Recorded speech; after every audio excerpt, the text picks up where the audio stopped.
Hello, hello. Happy Crimson Tuesday. Always time for tea. Good to see you.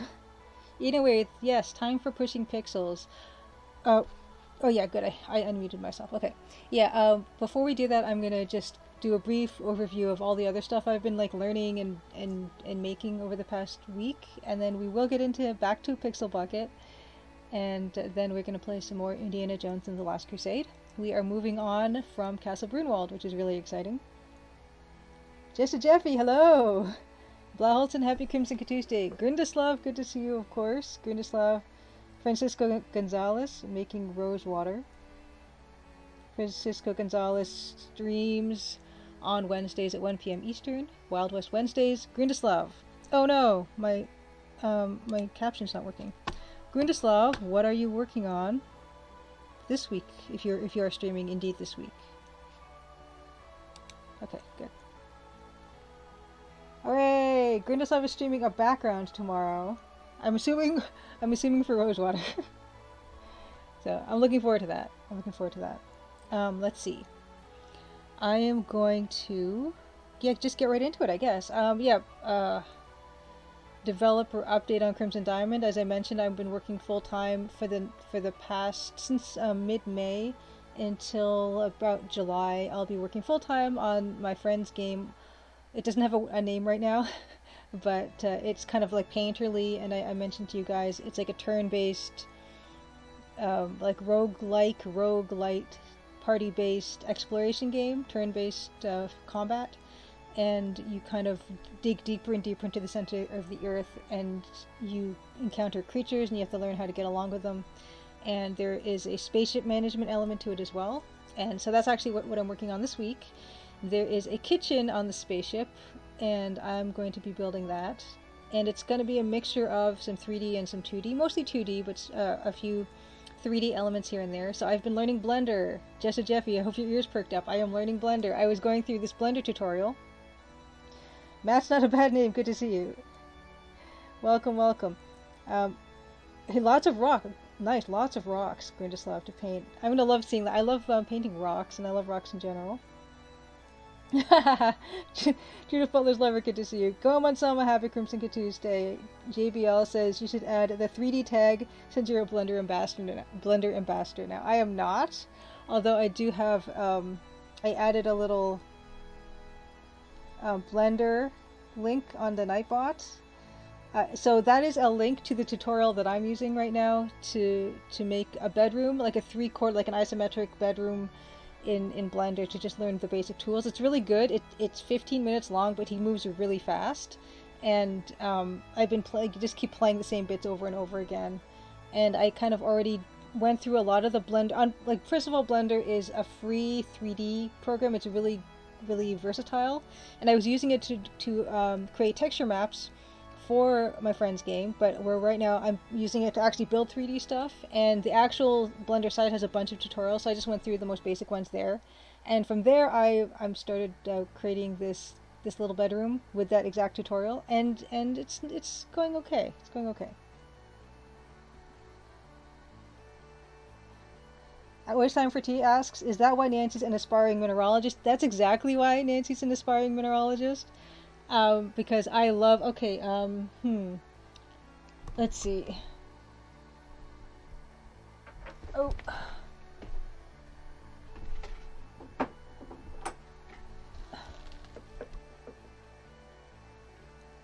I love rocks. This is fluorite. I actually discovered a YouTube channel and a website that I'm going to be sharing in this month's Crimson Gazette. They make amazing videos about minerals of all kinds, and they show you a bunch of different minerals and explain them and talk about them. So yeah, stay tuned for that. If you are reading the Crimson Gazette, that comes out mid every month. But yeah, I love rocks. I've got my own little connection. This is fluorite. It's kind of hard to see in here, but it's got some beautiful square kind of crystal faces in it. It's a healthy chunk, and it wasn't cheap, but it wasn't that expensive. Fluorite's actually not that expensive of a mineral. It's one of my favorite minerals. On the Gem YouTube channel that I found, it's one of their favorite minerals as well, because it can come in every color of the rainbow. It's super clear, transparent. and it's not that expensive. The only drawback is it's not super super hard of a mineral. I think it's a 6 or a 7, and so it's not really great for jewelry.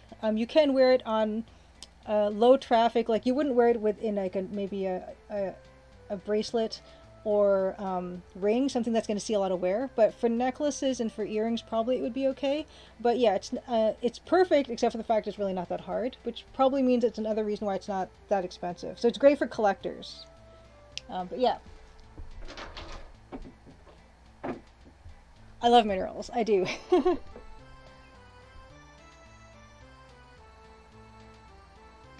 Eden Waith was saying, I was hoping to hear about your explorations in multivariable calculus. I haven't done calculus since high school, and I don't miss it. I was actually pretty good on that class, though.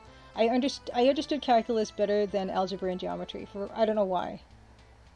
But that's high school. I never did any university math courses. Or yeah, I went to college for illustration, and I did take some university courses. I took Greek mythology, part 1 and 2. I took children's literature. I took science fiction. I took psychology 101. I took anthropology 101. Just some basic intro courses for my degree. I did get a Bachelor of Applied Arts Illustration, so I had to take some breadth courses, and I did do those at university. Jester Jeffy, congratulations, you joined a new team at work. Though they aren't using Blender for the current projects, a couple of them are big fans of it. You're happy. I'm a big fan of Blender as well. I mean, going through this tutorial, it's an incredibly powerful piece of software, and the fact that it's free is kind of wonderful. Jim plays games. Happy Crimson Tuesday. Yes, always time for tea. You always loved Amethyst. Amethyst is the provincial gemstone of Ontario. We have amethyst mines up in northern Ontario, up around Sault Ste. Marie area, and I've always wanted to visit them. And yeah, there's in Bancroft, Ontario, it has a jamboree that's been happening for almost 50 years, I think, maybe even 50 years by now. And they're known for sodalite, and sodalite's a beautiful white and blue streaked stone. Yes, Jester Jeffy, 10 is the hardest mineral, although I did see something on a site that said they found a mineral that is harder than diamond, but it's super rare. But yes, diamond for the most scale of hardness, which is the traditional way that they measure these things, it's like a logarithmic scale of hardness, and the top is, of course, 10 is diamond, rubies, sapphires, spinels, which those two are kind of the actual name of it is. They're about a 9. Corundum is a 9. Talc is and graphite, stuff like that, is like a 1. Your fingernail is maybe a 3.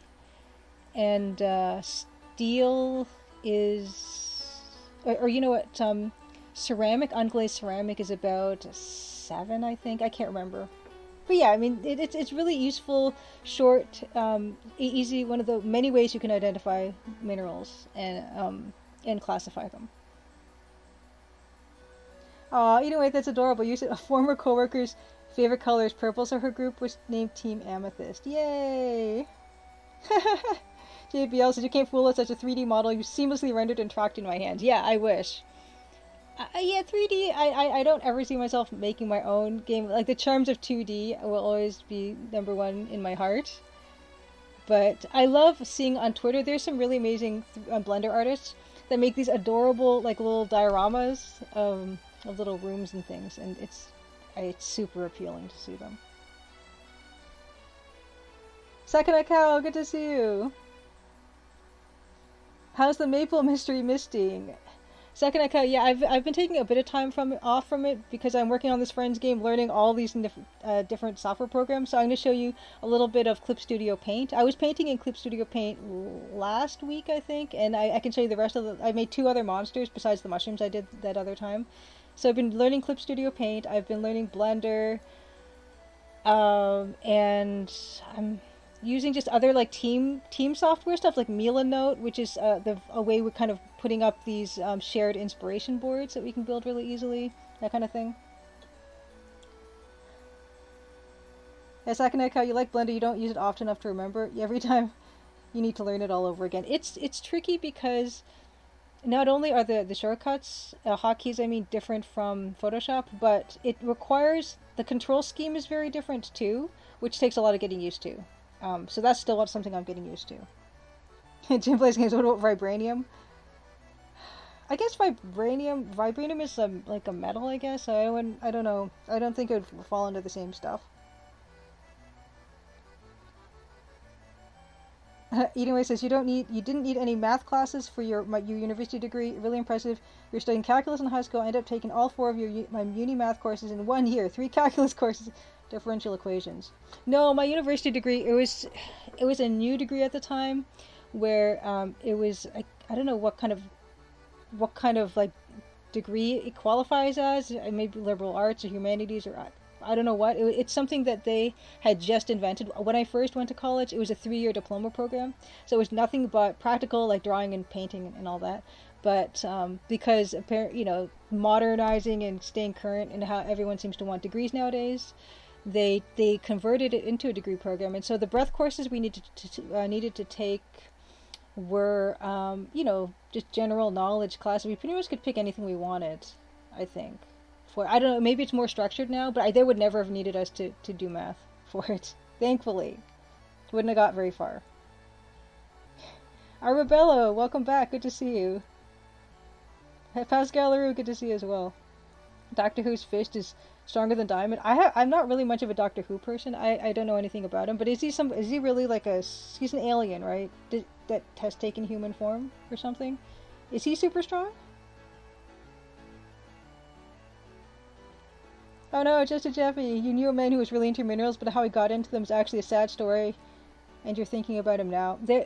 On the mineral channel that I discovered, there was this really amazing young prodigy gem cutter who's creating these completely new techniques for carving gems, using kind of like, they almost look like spirograph designs on the gems, and so they're not just plain facets. And he had a really sad story about how he got into it too. He was a university student at the time, and so he's like early 20s, maybe his first or second year of school. And he and his roommates, they got robbed, and his roommate got, like, well, it's pretty bad. Anyway, it was a bad situation. I don't want to talk about it if people don't want to hear awful things. But he ended up getting really, traumatized from the incident, and so he ended up dropping out of school and kind of losing his way. But he had a friend who was a gem cutter who took him under his wing, and he, like, really found his way through it. And so it was a sad story, but it can lead to good things sometimes, those bad things. And so that's a bit of a silver lining. Eden Way said, Julia says she doesn't want to do 3D now, but her love of rocks and artistic skills will get her hired for Colossal Cave 3D. Eden Way, I'm going to torpedo that even harder by saying, I'm not crazy about 3D. I'm even less crazy about VR. I know it's the new hot thing, and I know people love it and stuff, but I I don't really even like 3D games, and that VR has just never really been that appealing to me either, so I don't see that happening. Jim plays games. Yeah. So yeah, the you don't like a software that requires you to memorize shortcut keys. So the thing is, Blender has actually got a really cool interface, so you don't need to use shortcut keys all the time. It's just that a lot of tutorials will just use shortcut keys, and so it's easier and faster to kind of learn the basic ones. And so I don't mind learning from the ground up. Yes, definitely there is a way to function. Arabella, thank you for the redemption. Show a fun book. I'm going to get to it. With a practical degree, wish my degree was more like that and less theoretical. Well, at the time my college program was a diploma, it was eminently practical in so much as most of us were going to be entering the workforce as freelance illustrators. So they taught us graphic design so we could design our own business cards and our own promotional materials. They taught us website design so we could make our own portfolio sites. They had business practices courses where we learned the basics of contracts and terms and things like that. And it was actually super practical in all these other ways, not just the art part of it. It's just how to kind of basically run your own business. And a lot of those skills I still use all the time nowadays, like looking at contracts and making my own website, all that stuff. So yeah, it was a really excellent program. It's changed a lot since I went to it. Now that it used to be a 3-year diploma, now it's a 4-year degree program. I don't know what it looks like now. It's been a while and it's probably changed a lot since I went to it, but I loved my 3-year degree, my 3-year diploma. And I only went back for that extra, year or so of courses because just you never know, right? And I've never had to use it or felt the need, but it's in my back pocket in case I ever want to do teaching, for instance.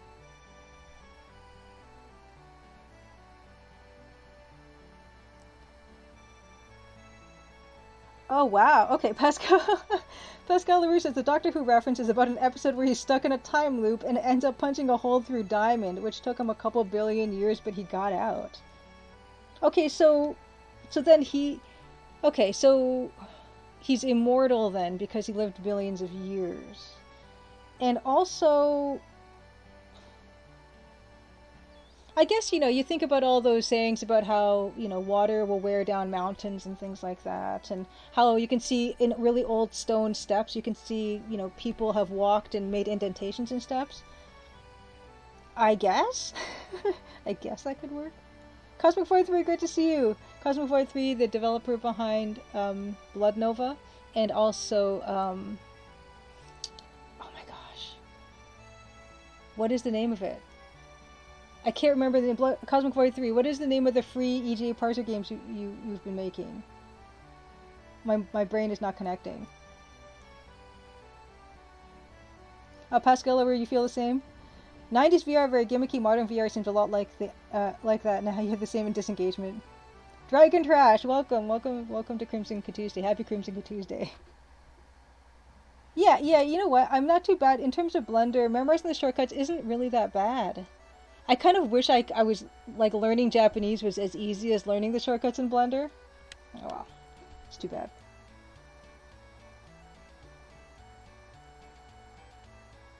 Oh my gosh. Just a Jeffy, the man you knew his son, very young man, was mineralogist doing work in the Yukon. They ran afoul of a polar bear.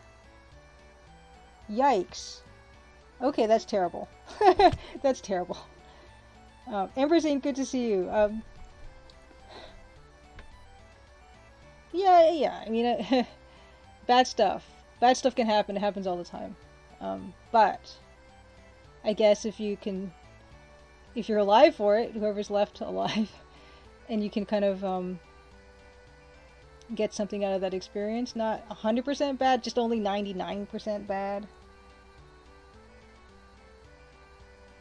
Oh, eating with also somewhat cool on VR is the hot new thing. I guess I shouldn't expect much. For people who are watching a pixel art stream, maybe not so many of us are going to be into VR.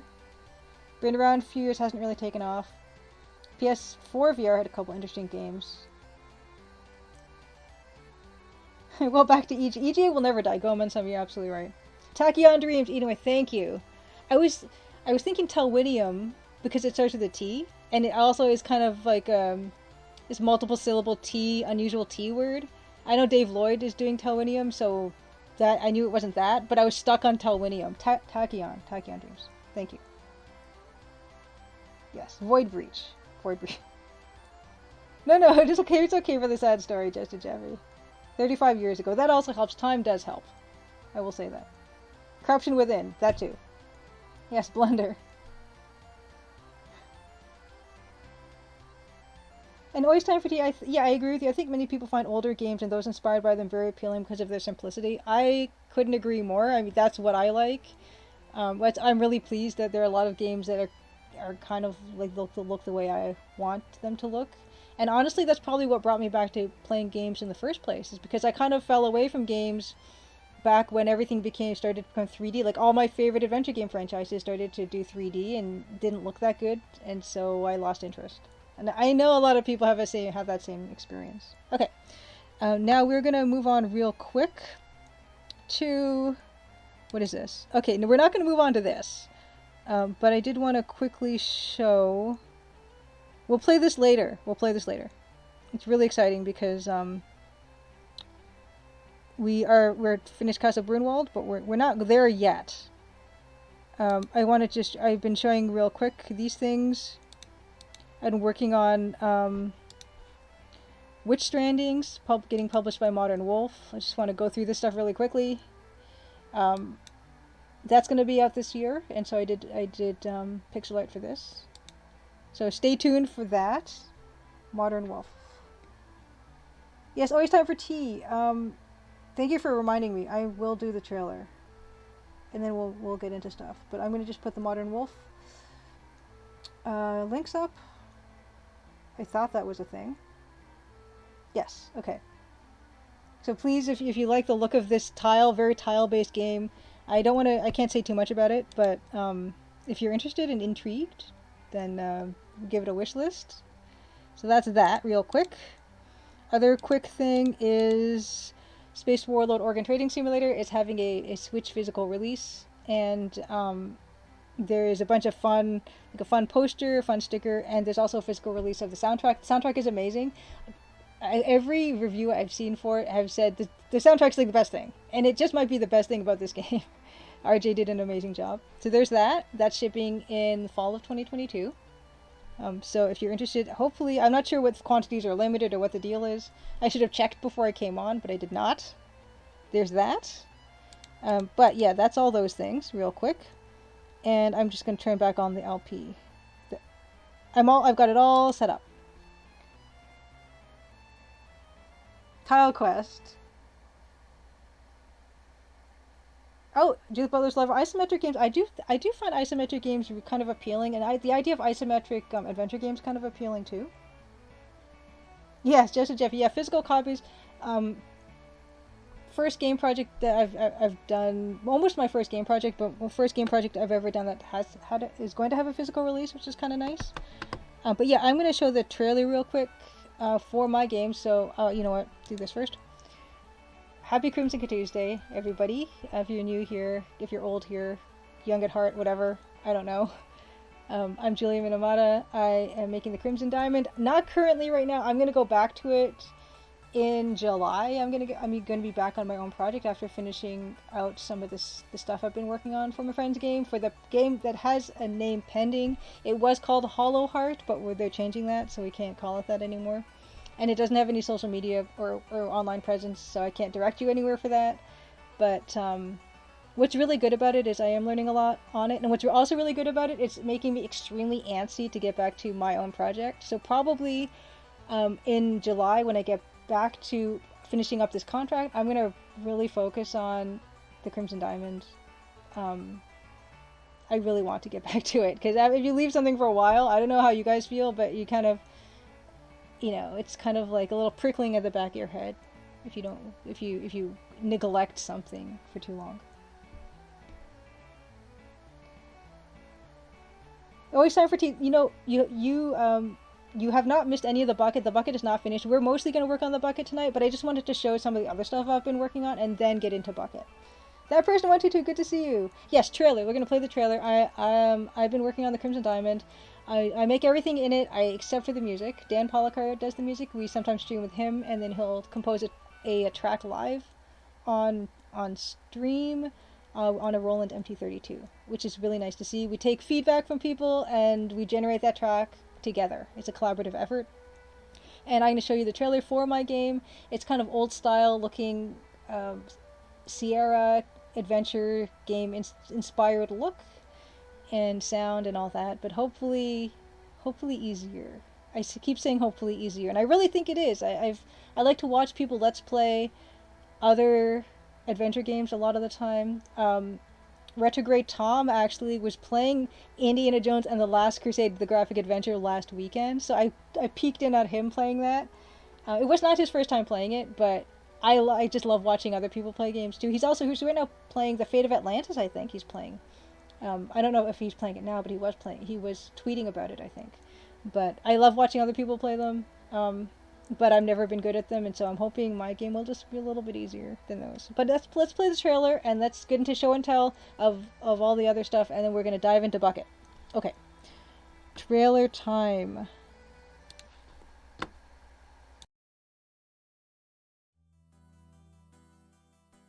Crimson, Ontario was once a prosperous, lively mining town. But that was a long time ago. Now it's quiet, nearly deserted, and some folks aim to keep it that way. Nancy Maple is an aspiring mineralogist assigned to follow the trail of a dazzling diamond. An intriguing cast of characters has converged under one roof, each meaning to get their own way. Or else. Will Nancy untangle the mysteries and machinations before it's too late? Will the sleepy town of Crimson shine once more? Find out in The Crimson Diamond, an upcoming adventure game by Julia Minamata. The Crimson Diamond demo is available on Steam and itch.io for Windows PC and Mac OS. I forgot about Arabello. I'm so sorry. I forgot I was going to share a book. So I'm just looking at which one I'm going to share right now, because we're totally going to do that. What to pick? I had something picked out and now I can't find it on the shelf. Where'd it go? Where'd it go?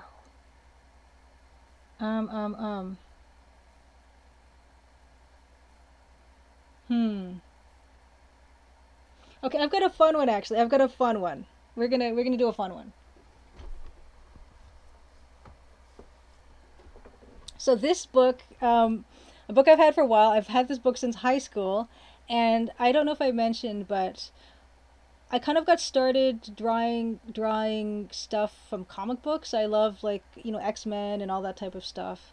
And kind of the first thought that I had about actually making art a career was when in grade 7, my grade 7 teacher brought in one of his friends, and his friend was Ken Lashley, who happened to be the artist on a Marvel comic book called Excalibur. And it kind of blew my mind that this guy was like a working artist, he was making a living, all that. And so I started to get really interested in drawing comic books, and that's kind of how I got started doing stuff. And so there is a very famous, I don't know, any kind of comic book person who wanted to become a comic book artist probably is very familiar with the work of this particular artist. So let me turn off the chroma key. Oh, not that one. Not that one. Webcap. Is this me? No, okay, that's not that one. It's this one. Filters. Chroma key. Let's turn off the chroma key for now, because I want to show this particular book. Mousem, it's good to see you, by the way. Arabella say you feel you tend not to finish a project if you set aside for too long. Yeah, I've like, there's momentum that you build when you keep working on something, and I need to get back to it. And so I'm going to try to be really strict with myself about contracts and what I take on in the future up until when I finish the game, because I've got to finish the game. No, just to Jeffy, I don't know if you want to buy this book or not, because I almost feel like this book, it's this anatomy book, but I don't know how good of a book it is for actual anatomy, but it's very much of its time. It is Dynamic Anatomy by Byrne Hogarth. Anyone familiar with this book? You can see why, if you're interested in comic book art, you would find this appealing. It's all, it's rendered kind of in a really, I don't know what you'd call this, but it's super overdone. All the muscle groups are extremely exaggerated and kind of shiny. Goman-sama, oh, Byrne Hogarth. Byrne Hogarth, Goman-sama did the Tarzan comic strip. So this book, it's kind of amazing. So, hold on, let's see if I can find a good, yeah, so you've got, so obviously a really fantastic artist. And this is all done, this is all done with traditional media. This is not digital. And he's got this very particular style of rendering the human body that looks a lot like superheroes do. And I'm trying to find the full body ones. Like, even, like, look at this hand. This hand is out of control. Right?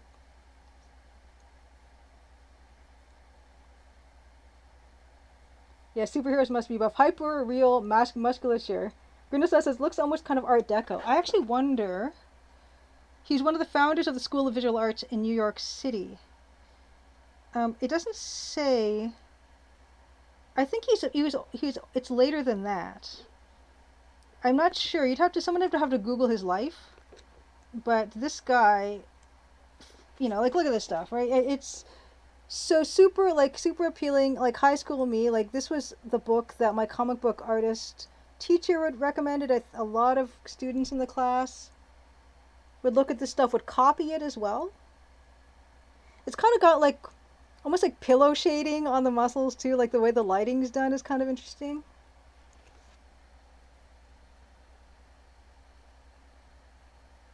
Yes, yeah. Zoom plays games. It looks rather unnaturally bulbous. Yeah, I mean he did. He did other stuff. Like here's some.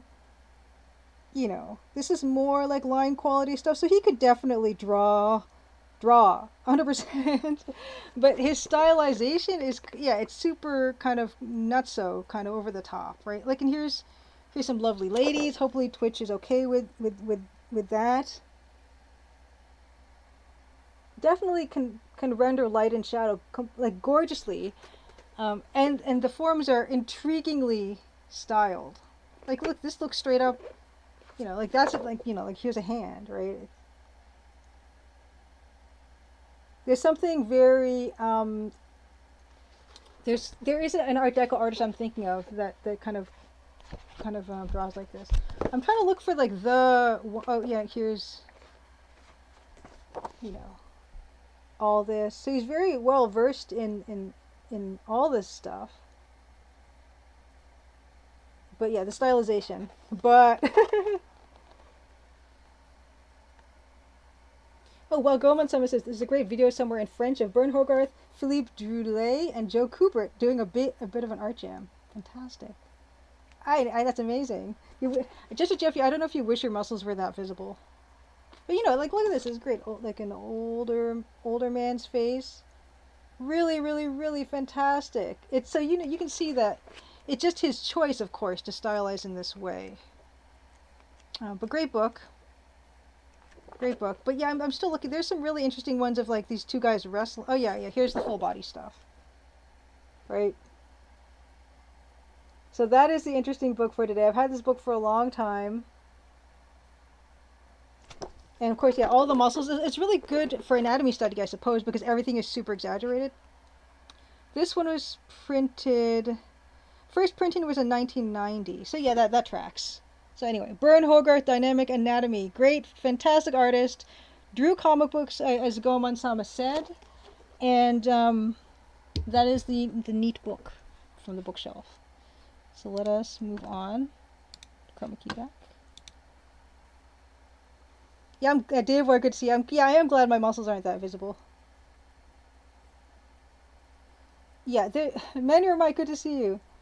Reminds you a bit of Hajime Sorayama's robot art, though. That might just be the color. Definitely some 80s anime vibes. On the beefcake characters on those are really detailed. Yes. Yeah, it's really cool, So if I was to look for anatomy books, I wouldn't necessarily recommend that one, but it's extremely specific and just makes me happy because it reminds me of how I started comic book art stuff. So yeah, I used to like my first old drawings, which I don't have them at hand, and I don't know if I would show them. But of course, they're badly drawn superheroes. So.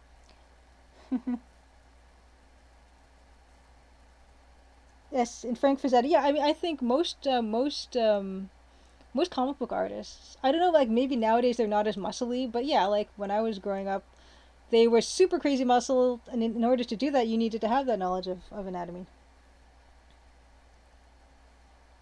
No, just a Jeffy. I don't know if anyone could really make use of it. It's of its time. Oh, Volume 2 shows how to draw ogres and minotaurs. Yes. Okay. Great. So that is the book. Let's move on to showing stuff. And the first thing we're going to show is Clip Studio Paint. You guys hopefully can see. Oh, yeah. Hopefully you can see the mushrooms. I was working on the mushrooms on the top left last week.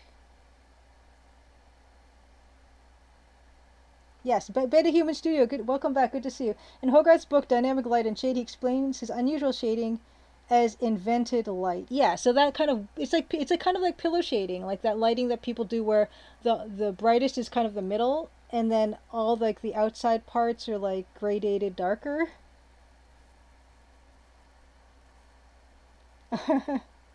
I'm glad you like these. Yeah, so the character here on the far right is the reference I was using for what the color and what the brushstroke should look like. This is one of the characters from Needs a New Name project. So let's take a closer look at this. So this is what I was working on last art stream, and even still I can see that it is a bit different because the brushstrokes are a little bit more obvious than the figure, but then I kind of got a better idea of how to do this. but you can see these are meant to be animated, and so I had to put each of these on their own layer, and so each layer is complete, so you can see the full extent of each mushroom behind. And Elia's gonna rig these up to like move and stuff, hopefully nicely. Although I do have the working files for this, and the working files have like these orange globs on a separate layer, in case he wants that too.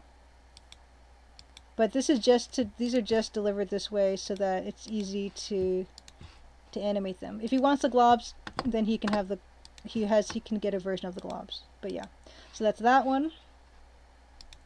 And then this next one is, in fact, I think I showed you guys the concept stuff for this. Google Drive. Hollow Heart. No longer called Hollow Heart, but was called Hollow Heart. Eating Way says, the guy with the mustache reminds me of one of the toys that J.B. Sebastian makes in the Blade Runner movie. I don't remember what those look like. But let's open all these just to show you guys what the sketch look. In fact, I don't think the sketches are the sketches in. Okay. Oh yeah, actually I do have the sketches here. I didn't even have to open up the other things. Okay, so the first one sketch. Oh well, anyway, the first one is this bottom one here. We decided to go with for a mushroom cluster. Oh, Manure Mike, Manure Mike says, always impressed when I see clear separation without black outlines. The shading is awesome.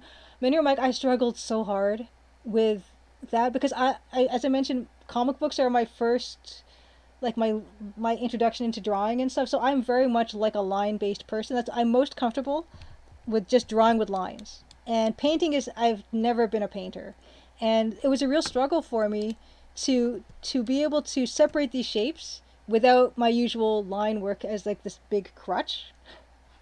So that's good. I'm really glad you feel that way. Yeah, the game formerly known as Hollow Heart. And so you can see that the second guy, this is this one. This mushroom thing. Oh, which reminds me, I forgot to, oh my goodness, I forgot to, Ilya wanted this to be in a different perspective. Oops, I gotta do that. But yeah, so this is this other one where everything is kind of, it's like, so that's the body part. And each of these little mushroom things are its own thing. Like so.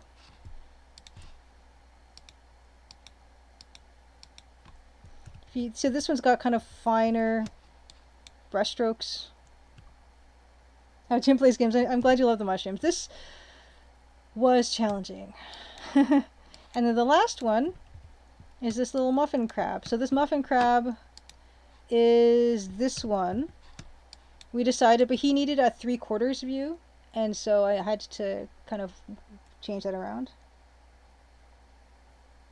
Mushrooms are half of a cherry tomato. Yeah, they do kind of look like cherry tomatoes, don't they? This is called a red cap. That's why I made the mushroom heads all kind of red. Yeah, muffin crab. Do you know the muffin crab? Yeah, so this is muffin crab. And so the idea is muffin crab has been taken over by the muffin mushroom, and now it's kind of using it as a kind of vehicle. And so with this one, every eye is its own layer. Let's see. Yes, every eye is its own layer, and every little crab segment is its own segment. Yeah, I got better at this as I went. But it's a huge learning thing. Learning curve, that's what that's called. Yes, a steep learning curve, not a huge learning thing. Yeah, so all these body is separate. Each eye. But yeah, I just remembered that I was supposed to make this red cap 3/4 view. Oops, sorry Ilya.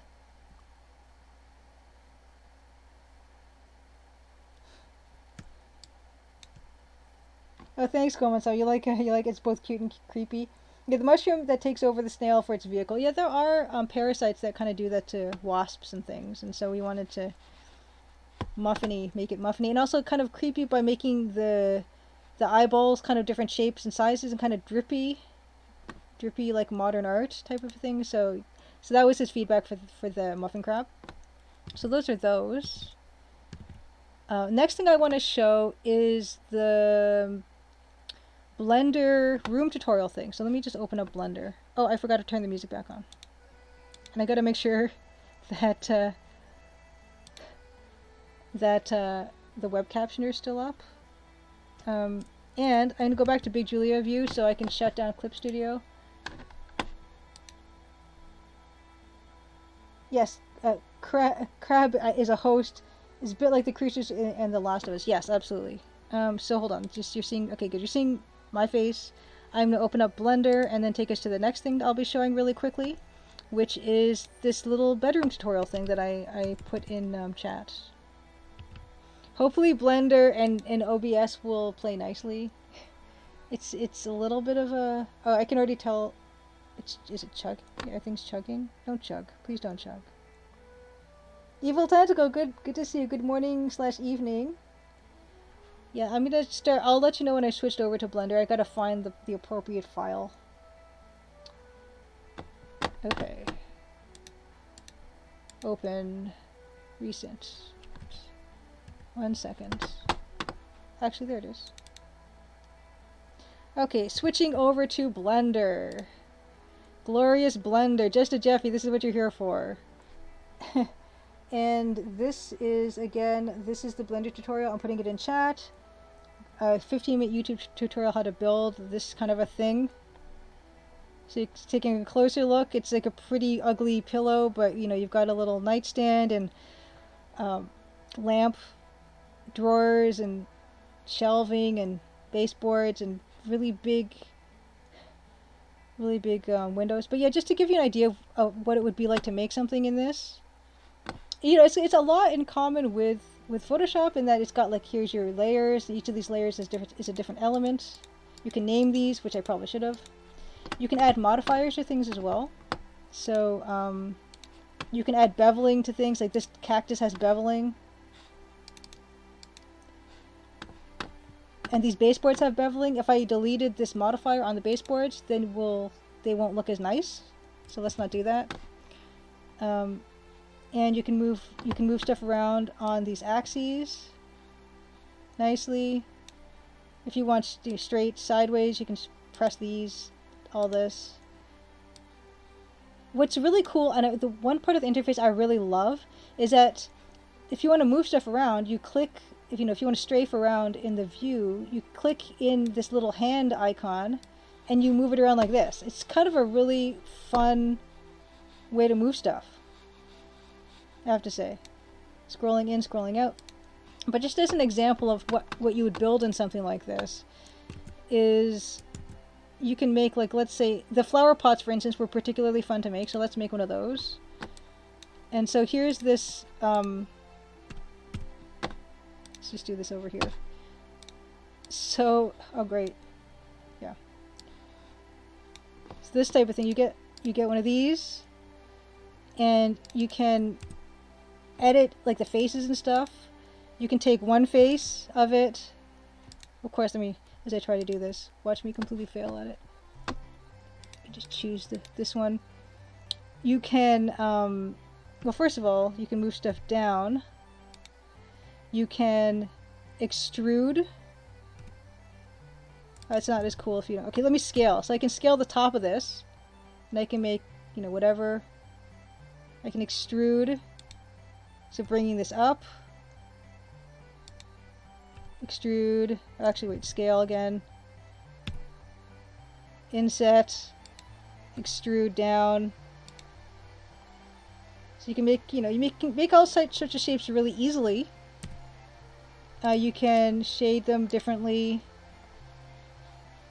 You can add like bevels and things to things. You can control how much beveling is happening too, if you want. How much the beveling does.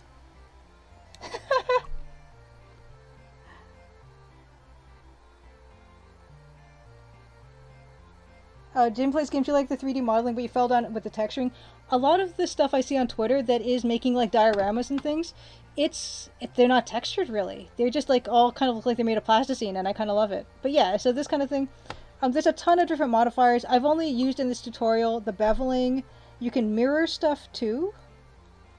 So you can like, for whatever reason, mirror on the plane. You can just mirror stuff if you want like this. I don't know why you'd want to do this.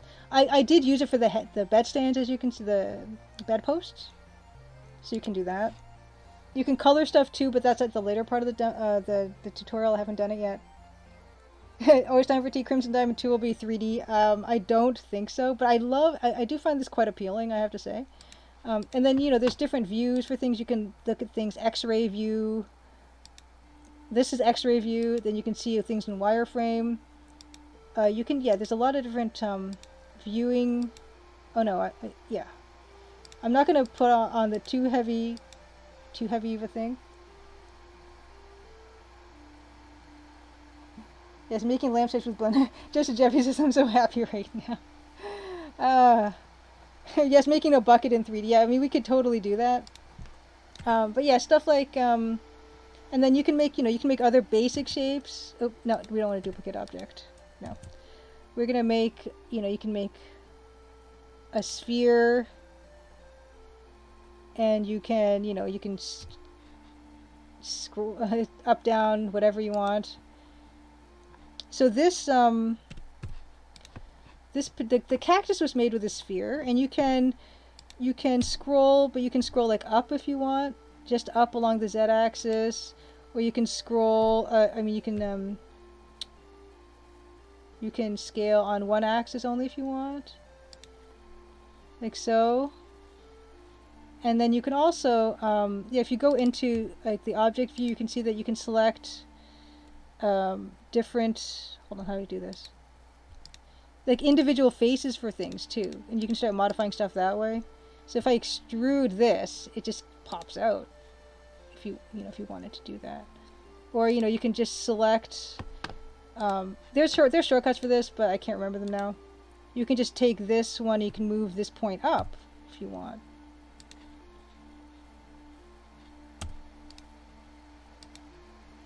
Of course, it's an extremely crude idea, but yeah, I mean the cactus was made that way. You can see how I made the pots and the bed stands and everything. So it's pretty basic stuff, but yeah, it's kind of fun. I keep on doing that. Selections.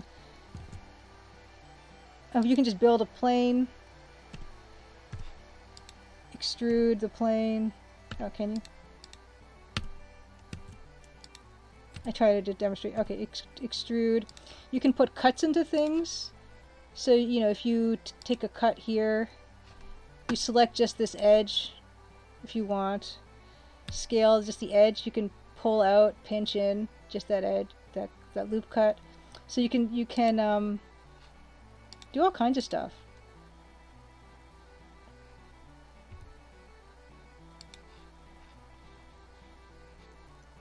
Kind of nice. Dragon Trash, Blender is an amazing free program. Slash Studio, good to see you. We're making a 3D bucket now. We could easily make, I mean, these flower pots I made could easily, be 3D.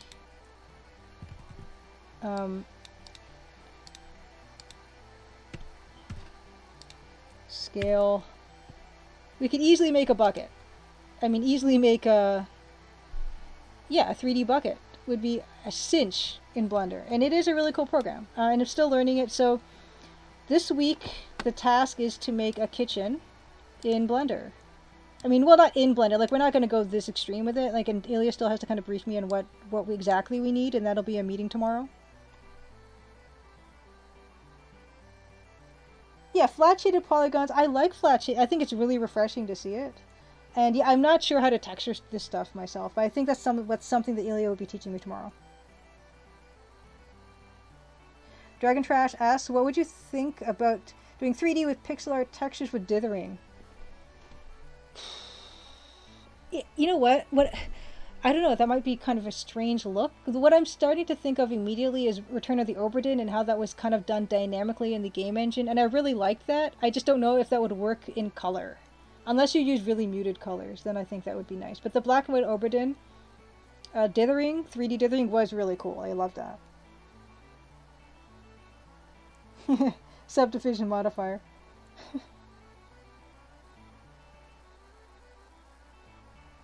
He's all this from Julie, who doesn't even play 3D games. I know. The last 3D game I played was Return of the Obra Dinn, speaking of.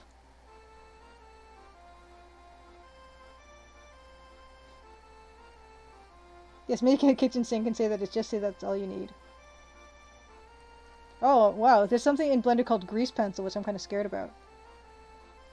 But yeah, so we're going to shut this down. I'm going to put it back on my face while I shut Blender down, and I open up Photoshop, which is where we're going to be until maybe about 10:30. Then we're going to start playing Indiana Jones and the Last Crusade. But yeah, I'm actually...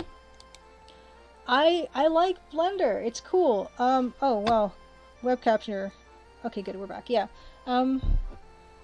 Yeah, maybe it's something I can look into more of just for a fun, like, hobby. I'm already going to be using it for a job, so I can't even call it a hobby. But I'm really glad that I can learn something while, you know, getting paid for it, and it's going to go in a project that is going to be a game that's going to be released. So it's really, that's why I kind of couldn't say no. Also, it's a really good friend of mine who asked me, so a lot of good reasons to do it.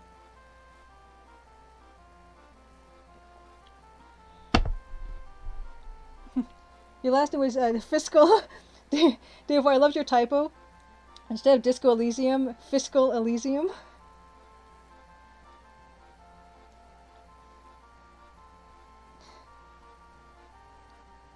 Oh boy. Yeah, the models in Minecraft very simple and cubic. Yeah, just make a Minecraft version. I would love to make a little like a voxel environment, like, but I don't think I'd make a game like that. But I would love to do voxel pixel art. Voxel art. I guess I can just call it voxel art. Oh, dithering. Oh, there's quite noticeable dithering in N64 games, Goemon Sama says. If you play them in S-video or RGB instead of composite. Yeah, yeah, there's something to be said for the blurry composite look of things. Oh, and also, Dave, well, yeah, you're right.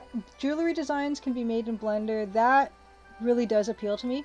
I like, there's a 3D printing company called Shapeways, and I used them for these little guys, which is getting keyed out, but you get the idea. So this is colored sandstone, and yeah, you can just send them the 3D files, and they'll make you, you know, they'll print them out in like a lost wax process.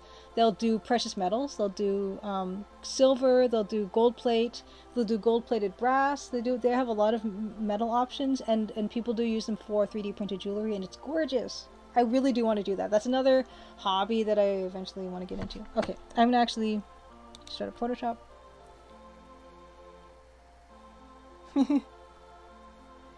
Oh, well, Fiscal Elysium is not off-brand for the game, Dave War.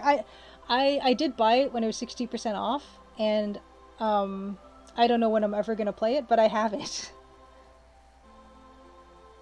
Ooh, there's a plugin for Blender called Spry Tile, which is great for making that sort of thing. You basically place textured tiles in 3D space. Ooh.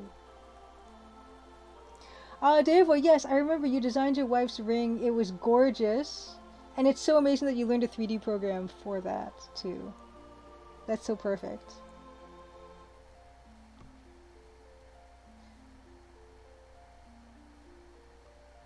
Oh, wow. Yeah, eating with. Yeah, the dithering wasn't as noticeable because it wasn't really meant to be seen as much, I think, because it was designed for CRT displays.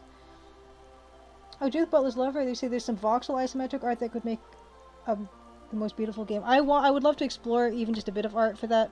I'm loading up Photoshop right now. That's why we're chugging a little bit. It's actually taking longer to load up than usual, so I'm hoping it's not getting too overwhelmed by streaming, because I usually have it open when I start. Okay, I think we're gonna get somewhere. Yeah, always time for tea. Buy games on sale, don't have time to play them all. Yes. Yeah, that's me. But yeah, I'm hoping to find some time here and there. Okay. Graphics processors incompatible? What? That's never happened. Okay, you guys, okay, I'm gonna just go do control. Look at this. Okay, I don't know if did I update Photoshop recently, but apparently now my graphic processor is incompatible. Now I don't know why it's complaining about this because it certainly never complained about that. Oh, is it gonna let me play with it anyway? Or are you just gonna shut down? What are you gonna do, Photoshop? Oh, it's gonna let me play anyway. Okay, I am going to go back into my view while I go find the appropriate files. 1 second. Yeah, Photoshop stop being a jerk. Yeah, I don't know. I mean, this whole time we've been using it, so give me a break. But yeah, let's see if this works. It's really chugging though, and I'm kind of concerned. I might have to restart it. Oh my gosh, I forgot what the bucket was called. What did I call the bucket?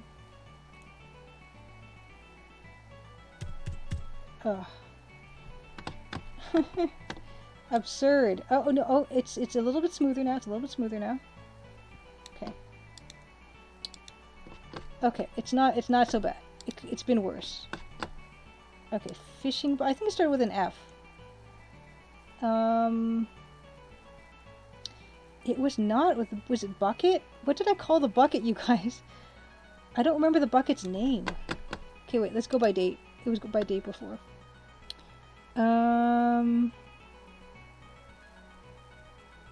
One moment. I will find.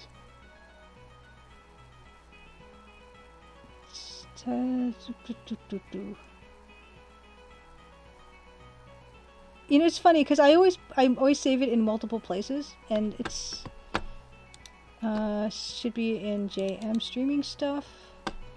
Just for such an eventuality, I do put it in a ton of places. So if I can't find it in one place, it will surely be in another place.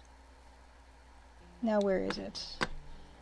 And I can always find it in Google Drive before anything else. And don't worry, you guys aren't missing anything visually. I'm just looking for the thing. And there's, oh, fish bucket, fish bucket, fish bucket. Okay, I did call it fish bucket. Fish bucket C? Is it fish bucket C? Bucket of all buckets. Yes, Dave, I've been seeing Dave's Telwinium 2 art. It is amazing. It's so gorgeous. Yeah, I have been. I'm almost ready, you guys. 1 second.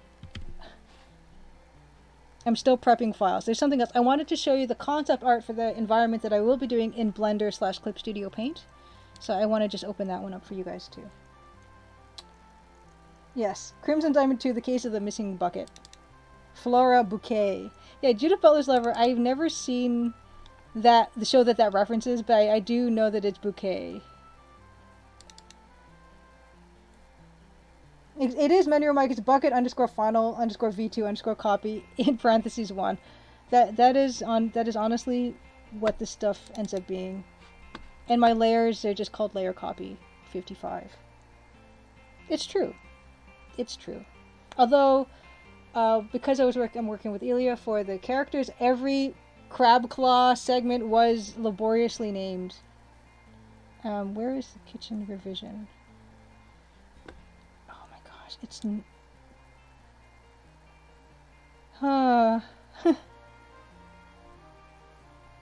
Okay. Oh my gosh. Kitchen revision. Wow.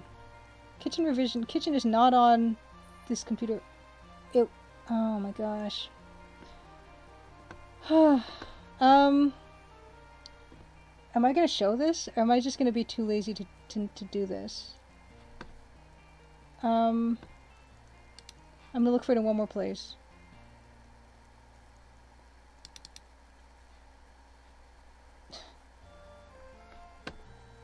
Gee. Okay, I'm gonna have to email it to myself. Okay. Well, you know what? While I do that, why don't you guys look at the bucket? Here's the bucket. At long last. I'm gonna email this to myself. And then I will put it back on my face so I can fetch it. One moment.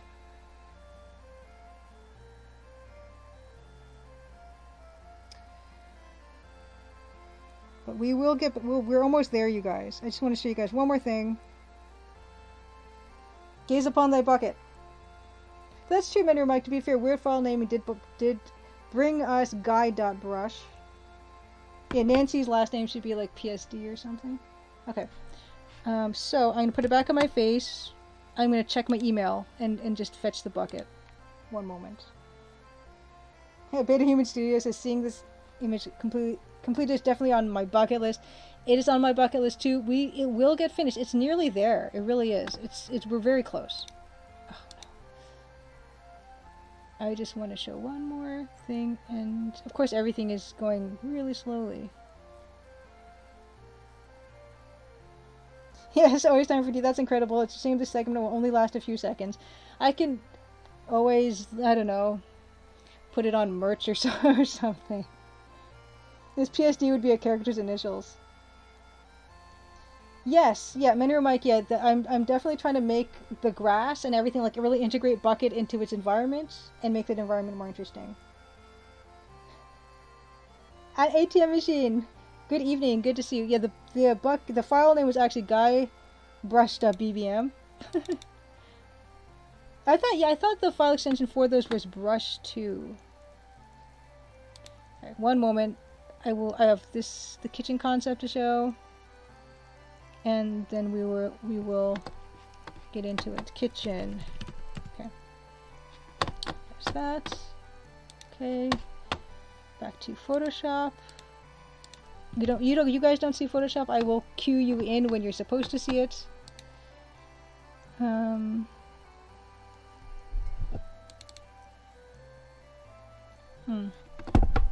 Okay. Oh, no. Okay. Okay, here is the art concept for...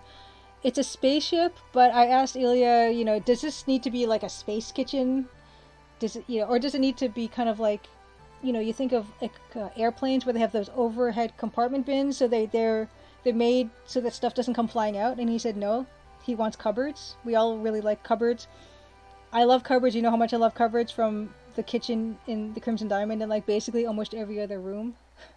So I was happy that I could make cupboards. Actually, this is not even the right one. This is the old one. You get the idea though. Actually, I can show you, hold on. I can show you the other one. I will show you the modified. Now I won't even show you the modified. I'm just going to show you the one Ilya drew all over, because that's the other one I have on my thing. I'm not going to make you guys wait anymore.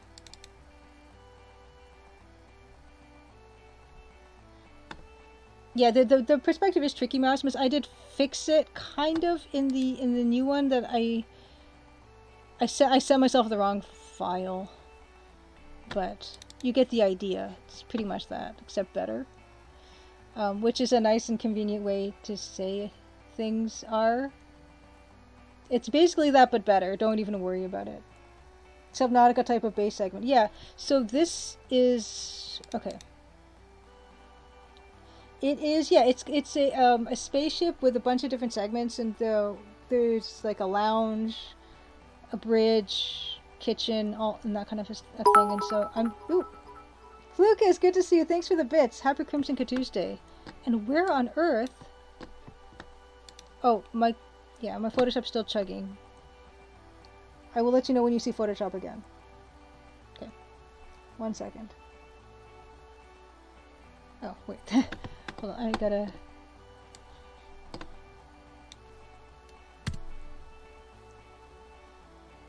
Okay. How does one get bits? I don't know. Just Jeffy, I do not know. Okay, so here is the the revised one. So one of the characters is a dolphin, so that's why you see a dolphin here. But yeah, he basically said just make all the bits bigger, which is what the better version that you guys won't be seeing will look like. But yeah, so it's just this idea of kind of like a spherical room, and so the sphericalness I kind of emphasized with the weird tiling. Yes, oh nice, you got it. Evil Times, you've got the best emojis. Yeah, so hopefully maybe next week I can show you guys the finished kitchen, because it's supposed to be finished next week. But that's it. That's all she wrote. And now we're into Bucket, and I actually forgot to open up my EGA. my EGA palette. So 1 second, let me grab that. It's killing me how long this is taking. Judith Butler's Lover says, by the way, has the FBI found any trace of Dan? Dan is accounted for. Dan is just very busy. And we do need to have him back because he needs to come back and do the branching endings for the game. So you think of, the Colonel's Bequest and how if you shoot one person or shoot the other person, you get different music. That's what Dan has to do. So he has to come back at some point. But yeah, the summer's been busier for him, which is really nice. But yes, he is accounted for.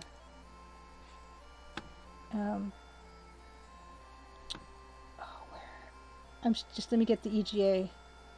I need the EGA. The palette. Gosh. I can't remember where anything is. Streaming stuff? Ah, here it is. Okay, art preview, colors. Okay. Okay, back to Photoshop. Hopefully you can see Photoshop again. Okay. Here we are. Back with the EGA. I was going to say back where we began, but we didn't really begin with yeah, we did begin with EGA, but yeah, I guess fair enough. I'll just say that. Back to where we started. So glancing at this,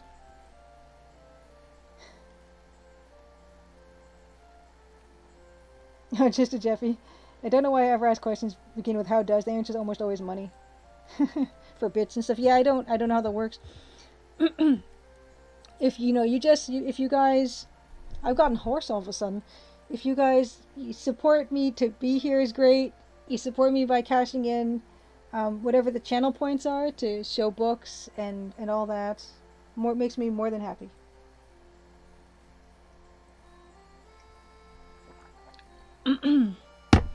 Yes, we have not seen Dan in a while, but Dan is around.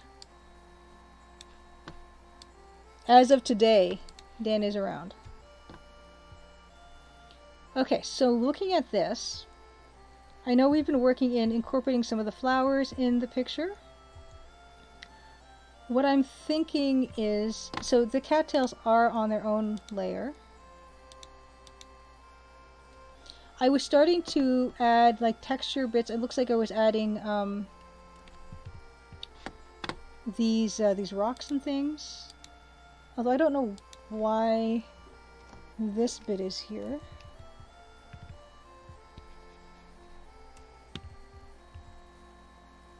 Adding some texture.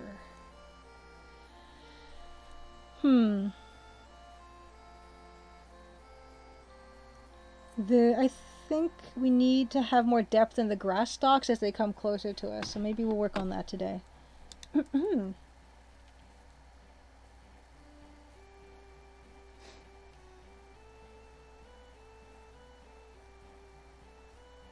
Judith Butler's Lover says, I think you've already said this, but you've known Ilya since college, and then he also got into game design. Ilya actually, he was doing contract work, animation, and rigging, and all kinds of stuff. He's kind of always made his own little games here and there, but he's been making these proposals to the Ontario Media Fund, and he finally got one. He finally got one that went through, and so that's why he's been able to go from the contract work he usually does, which is like animation stuff. So stuff like like mouth flaps on animated series, or just character rigging, or I don't even know, all kinds of stuff. He's been able to concentrate full time. It's like so happy. I'm so happy for him. Concentrate full time on the game stuff, and he actually did the same 3-year diploma program that I did at college. So. And so we both ended up in the same kind of thing, games.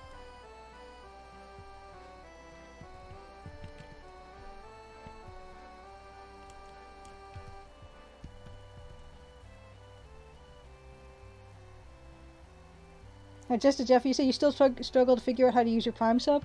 My Prime sub I always use for Dan, but I forget to use it too. And you know, because also we don't see Dan very often nowadays, so I keep forgetting to resub to him. And because I want to save it for when he's, you know, actually streaming and I'm streaming with him, so I can interrupt something that he's saying with my resub. That's really important to me. So yeah, I totally understand. I totally understand.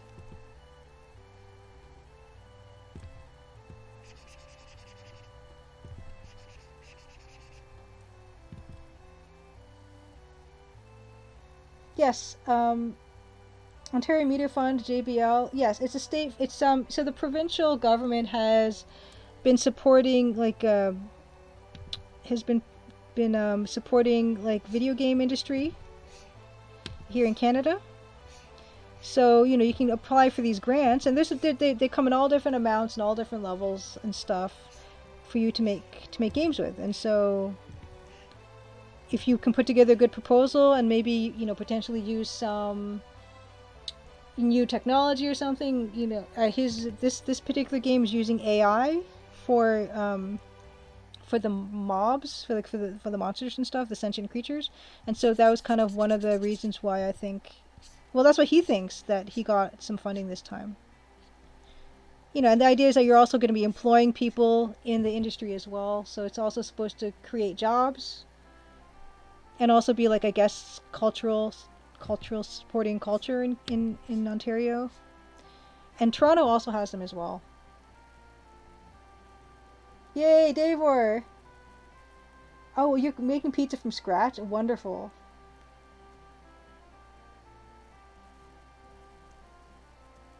Yes, there's the Prime tick box when you click subscribe. I wish they made that easier, because I forget about it all the time. Oh, Judith Butler's Lover, it's so good to see you. Have a great night. I believe it's night where you are. And thank you, as always, for driving by. I'm glad you could see the trailer. Happy Crimson Tuesday.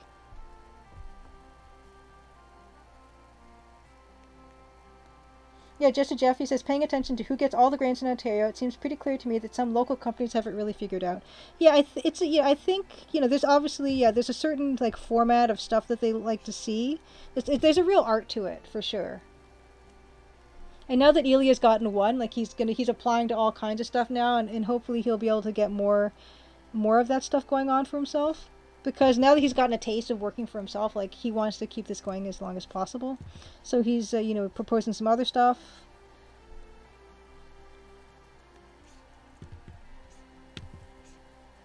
But yeah, it's kind of going to be amazing to see my art in a game that is completely not like the art that I've made for anything else. And, you know, yeah, I'm not being a painter, really. So I'm excited about it. And like I said, I'm learning all this new stuff. And so it was really hard to say no. And also, this, you know, when he put my name on the proposal, it was, like, so long ago, too. That's another thing. So he's like, hey, Julia, can I put your name on this thing? And I'm like, yeah, sure, you can put my name on the thing. And, you know, months and months and months later, I say, oh, by the way, yeah, that thing happened. I'm like, that's amazing, first of all. And second of all, oh my gosh, I'm never finishing my game.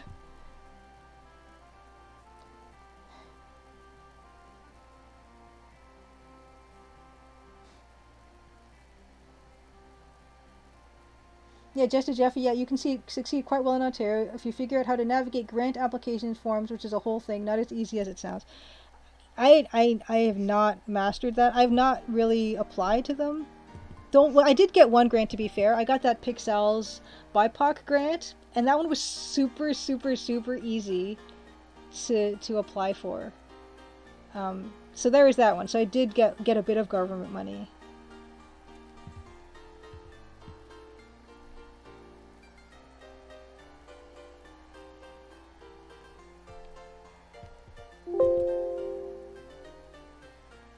Dave Royce asked, does anyone else have lightning bugs where they are right now? We don't get that. That sounds amazing, Dave Roy. We get June bugs, which I probably are like lightning bugs, except they don't light up and they bash against your window at night. Especially if you work late at night like I do with the light on. And they will just collide into the screen window and scare you. That's what happens here. They don't light up. Yeah, it's Slash Studio, no lightning bugs here, just mosquitoes. Yeah, we don't get... That's a fun bug, it sounds like. We don't get those. I wish.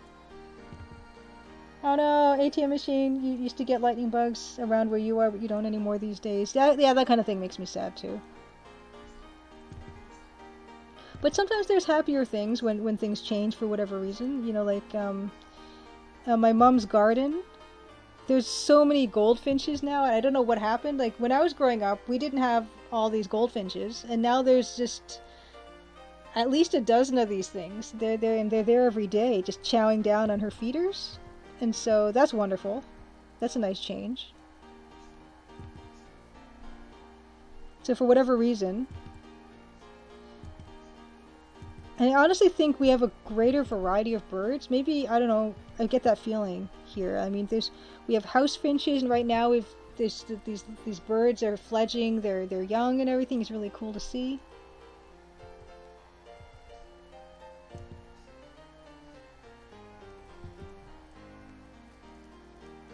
Are they like fireflies? Always time for tea? Yeah, that's a good question. Oh, lightning bugs are in Japan and the US. They're probably in Canada too. I just don't see them where I am. No fireflies since you were a kid, Goemon Sama.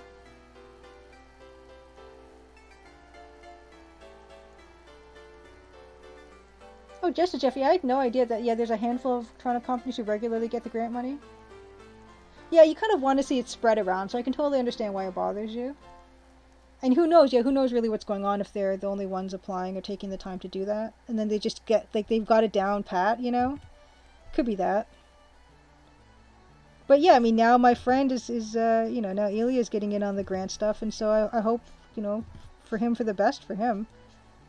Because that's someone who wasn't getting grant money and is starting to get it, and he's hoping to continue to get it and, you know, continue to employ people. It would be amazing.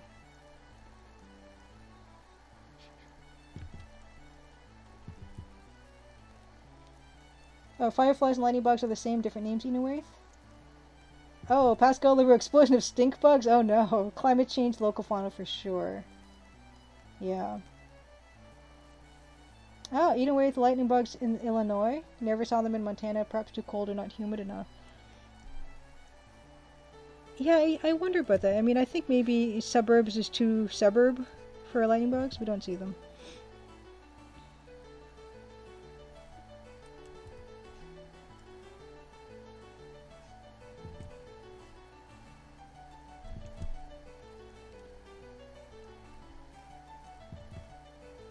Montana too far north? Maybe, yeah, so maybe Ontario too far north, but it can get pretty warm and humid here. Maybe maybe northern Ontario too far north. Just maybe it's not matching up well enough geographically.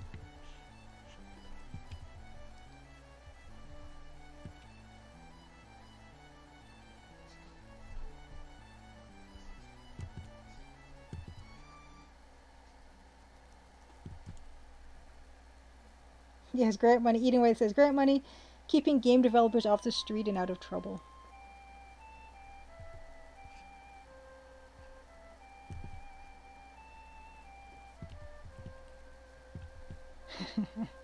Not that, to be fair, I don't know how many of us want to be on the street in the first place.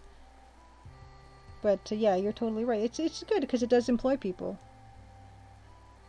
And it's good, yeah, and Delia's found some, you know, programmers and stuff, and, you know, maybe they'll go on to build a company, or maybe they'll go on and go work for Ubisoft or something, because there's a big Ubisoft Toronto. That's not too far away.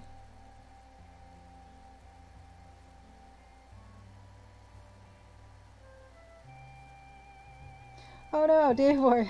Mini story time, but wifey lived in Montana for a time doing AmeriCorps, like Peace Corps. She was all excited from the nature brochures, but discovered that lush green was replaced by sad brown 10 to 12 months of the year. Oh. That's not what they put in the brochures, though, right?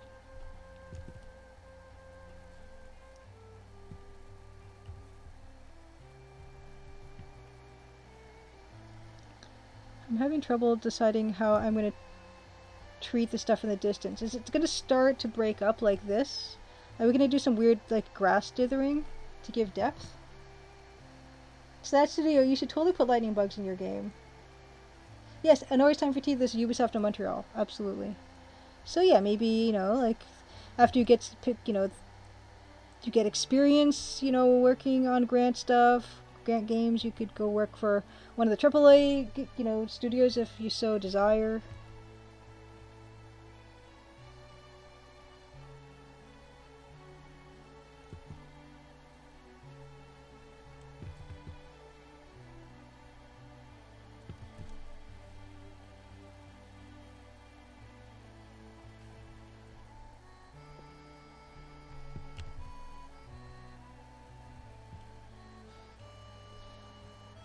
Oh, long winters. Yeah, we know all about long winters here in Canada. Yikes.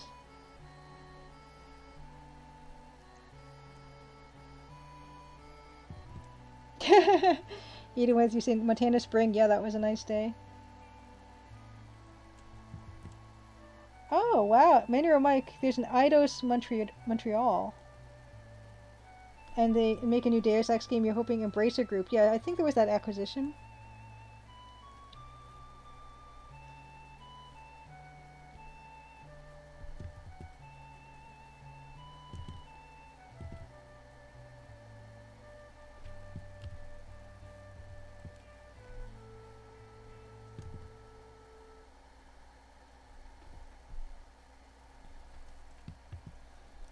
Yeah, I'm trying to make this as kind of.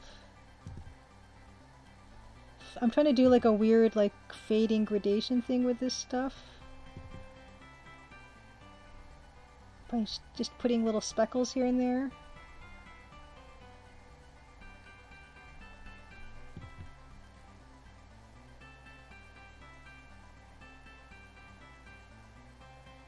Beta Human Studio, that's a very good point.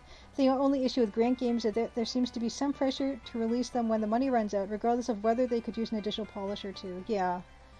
Yeah, I can totally see that. Do you have experience with working with grants or on grants?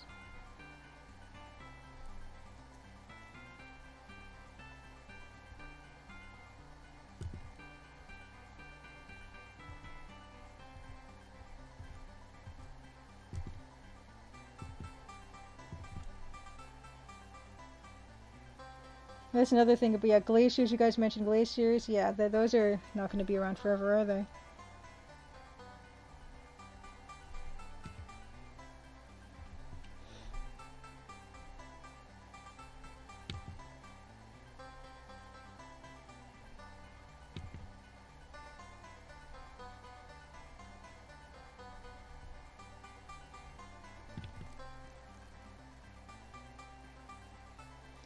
Pascal LaRue, I read Deus Ex HR is like Deus Ex Human Resources, but I know it's Deus Ex Human Revolution. It was a great follow up to the series. I never played them.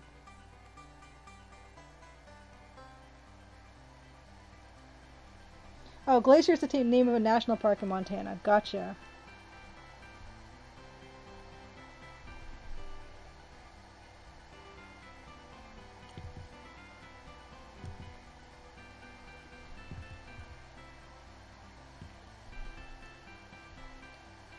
Yeah, that's kind of giving it more of a gradual look. Though I do wonder if it's kind of falling back too fast. But I'm not too bothered. Like, we'll just use that familiar refrain of, oh, this is going to be on the screen for 3 seconds. It'll be fine. So, I'll just do that.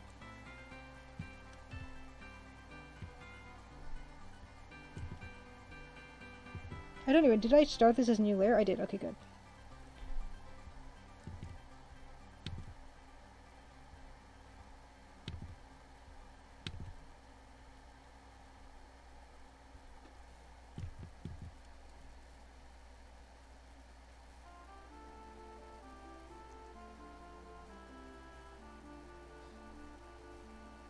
Oh wow, you went to Death Valley, Davor.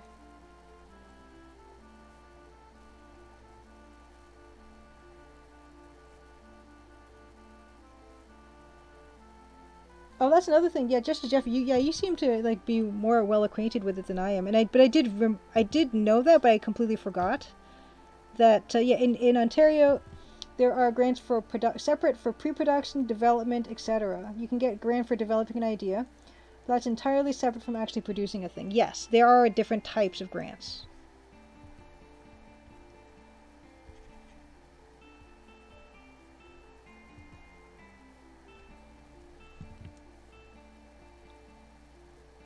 Oh, Death Valley, very nice and balmy. 76 Fahrenheit, no humidity in the dead of winter. Do recommend. I guess that would be probably the best time to visit.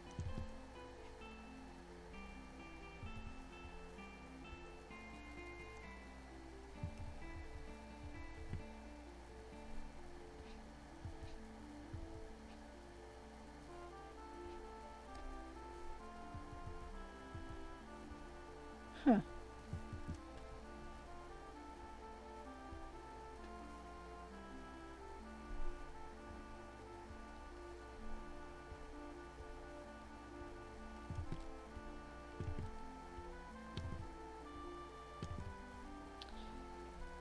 Oh boy.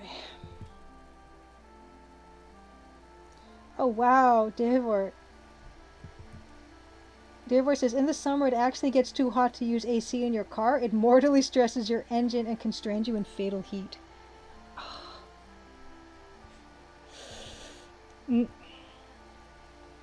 That's actually really good to know. Thank you for that.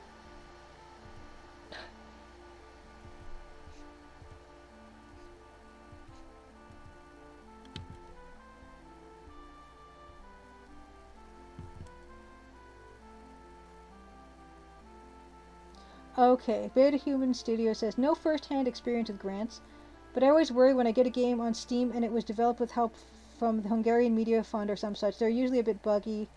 Whether the pressure to release comes from the conditions of the grant or from running out of money, I couldn't say. Probably a bit of both. Yeah, and it's like, I think nowadays a lot of games are just releasing buggy, and it's for a number of reasons. And I think one of them, games are like more complicated now, but also you can patch after the fact, which is really great. Yeah, who knows? There can be all kinds of reasons.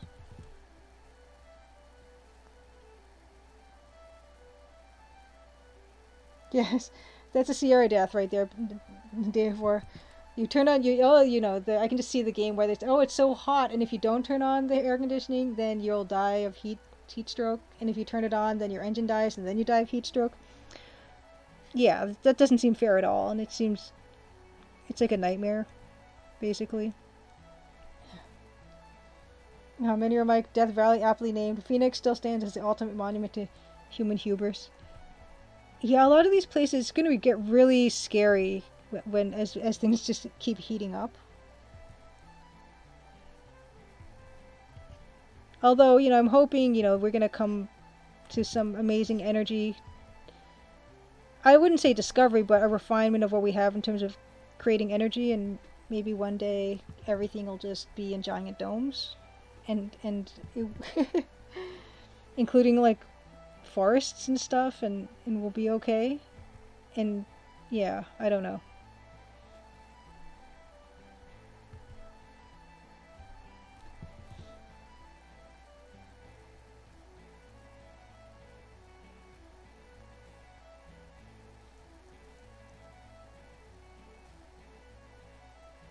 Yes.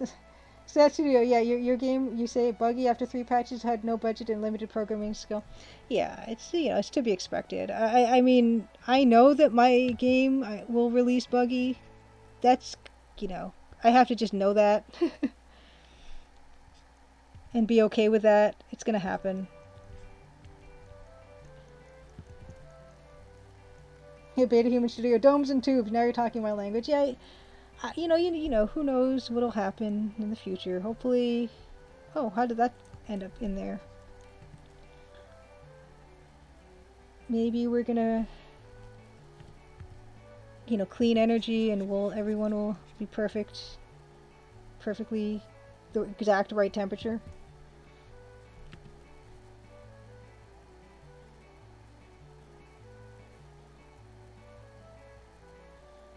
Facto Mind Mike, great to see you. Facto Mind Mike, of course, is a fantastic streamer.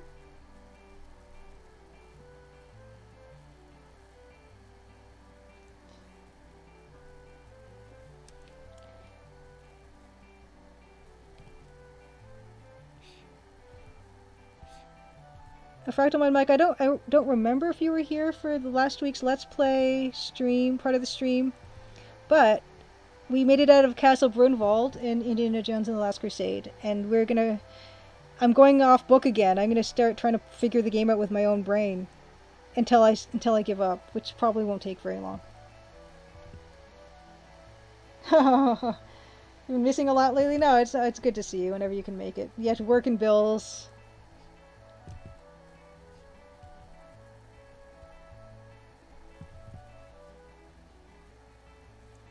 Bills and work.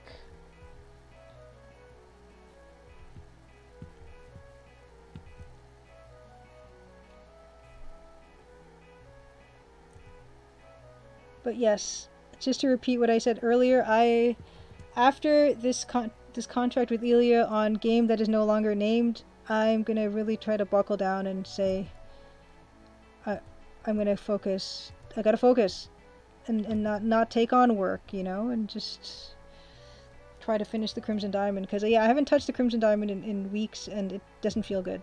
I don't like it.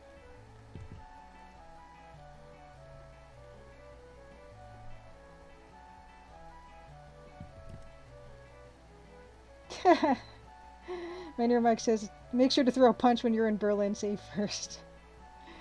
Will do. Oh, pizza on the grill day of war.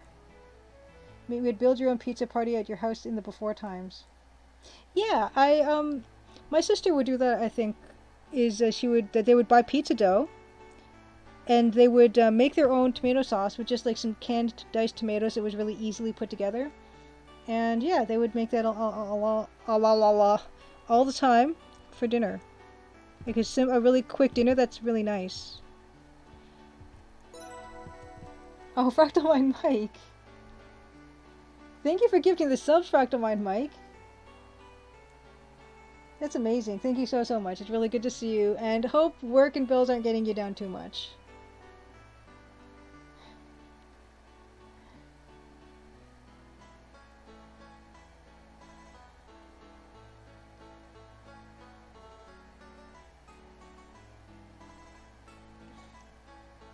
Hooray! No, it's awesome.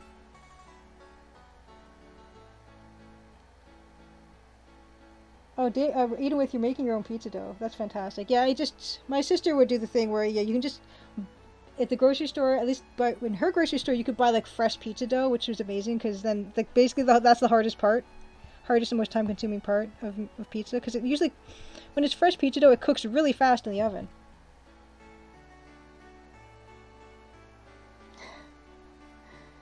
Fractal Mind Mike says, you should be proud of the work you and Dan are doing, Julia. Thank you so much. Yeah, I am proud of it, and I need to really, honestly, I need to finish it.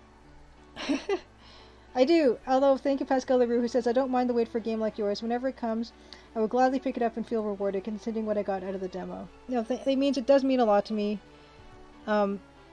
And you guys, honestly, you guys are the best, because you've never, ever, ever put any pressure on me to finish up the game. And I really, really, really, really, really appreciate that. But yeah, I need to finish it. And so I'm gonna really rededicate myself in July to it. And try to say no to stuff that comes up, opportunities and stuff, unless it's like I can't. And I say that I'm so bad at saying no to stuff, but I will try. I'm gonna really try.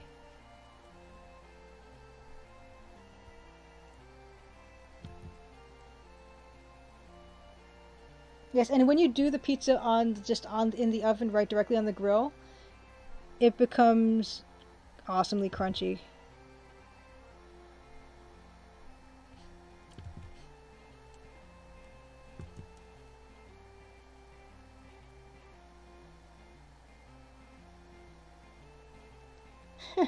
Outside Studio says, Fractal Mind Mike is right, be proud of your work even if you miss some time.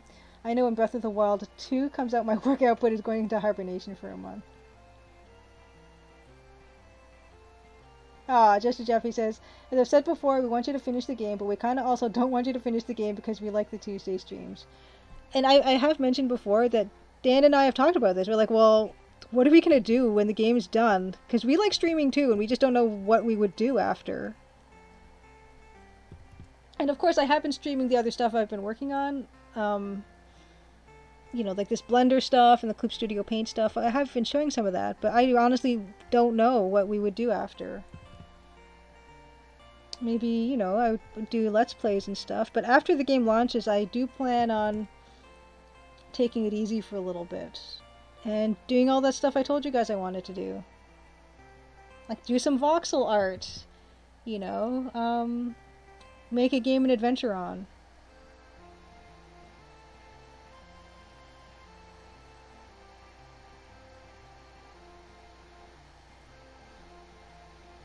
Oh, pizza stone, Fractal My Mic is recommending for the pizza in the oven. Oh, and Davor cooks the dough for a bit, then taking it out, flipping it, and adding toppings. That sounds amazing too. Yeah, Minura Mikey, I gotta pay the bills somehow. That always cuts into personal project time. Still a good game. That's latest better than a bad game that releases on time, so whenever it's ready. I appreciate it. Thank you. Yeah, it's true. Because, yeah, the contracts, they pay me money to do the thing, and it's usually stuff that I want to do anyway and that I think would be super cool. And so, yeah, I mean, you know, like this stuff I've been doing with Strange Scaffold, with Space Warlord Organ Trading Simulator, and Witch Strandings, and all these things. Like, I still am going to do those things, you know? That's not going to stop. But those things are not full-time. That's a part-time thing, so I can definitely keep that stuff up while I'm doing Crimson Diamond stuff.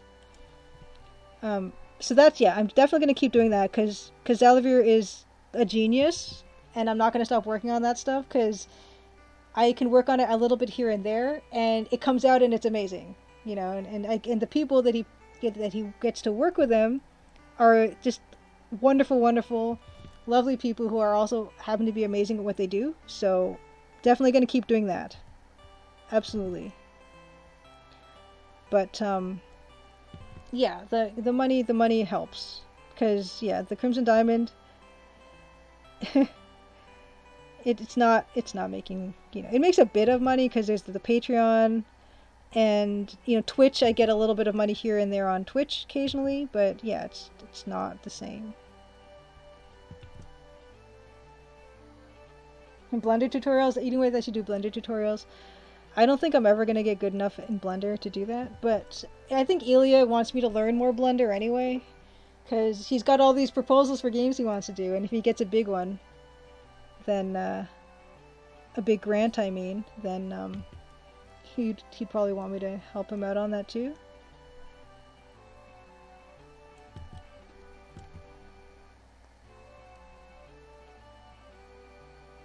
Oh, and Davor suggests could definitely stream some game jams. That would be also cool. Pulas, good to see you. Guess you can only start. I guess you can only start your next game, Murder She Wrote the Adventure Game. I've mentioned I do have this idea that I really want to do for the Crimson Diamond sequel.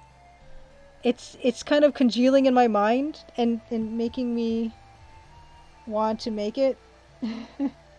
So that's definitely going to be a thing that's going to happen. Because, yeah, I've got this idea, and I'm really excited to do it eventually.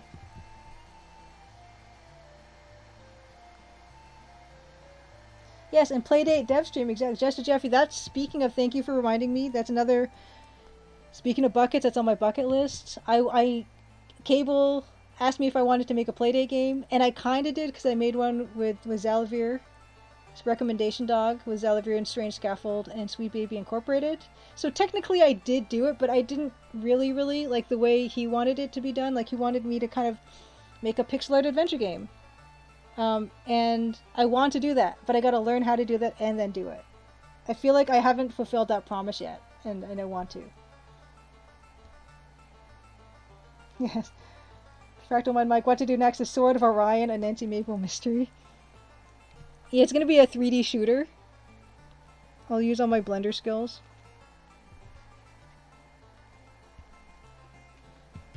The left and the right are not matching up in terms of depth, and I need to fix that. So I think some of this stuff... I'm going to try to open the window a bit. I'm kind of warm. Blade Runner crossover. Paula says the license for Murder, She Wrote cannot be that expensive. It has to happen. If Angela Lansbury won't voice it. Just keep Pushing Up Roses. Pushing Up Roses is awesome.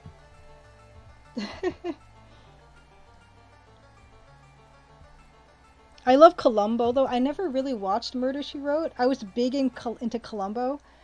And I guess I could do like some kind of Columbo game. I don't even know how that would work, because the way Columbo works, the whole conceit is like the audience knows who the murderer was at the beginning of the episode, and then the rest of the episode is watching Columbo just get under the skin of these murderers and watching the murderers squirm and try to act friendly at first and then not feel as friendly. It's like the best thing ever. It's really hilarious. So I don't know how that would work as a game. Lucas, thank you for popping by. Thank you for the bits. Have a great night. Happy Crimson Tuesday. Jester Jeffy asks, what do we call Crimson Tuesdays after the game gets released? If you keep streaming on Tuesdays, are they still Tuesday? Still Tuesday, and I do have a game in mind. So yeah, I'm gonna call it Crimson Tuesday. And if anything, I will just make my Steam overlays like crimson colored, and we can just use that as an excuse. Blender Tuesday. Yes, Slot Studio. Pushing Up Roses. She did a quick 5-minute video about the demo, and I was like shocked and amazed and so pleased. So yes, I mean, I think if you just search on YouTube for that, that should be easily findable. But yeah, that was amazing, because I was a fan of hers before. I watched her videos before, because she would do reviews of adventure games and do let's plays and stuff. And yeah, I couldn't believe that she did that. That was amazing.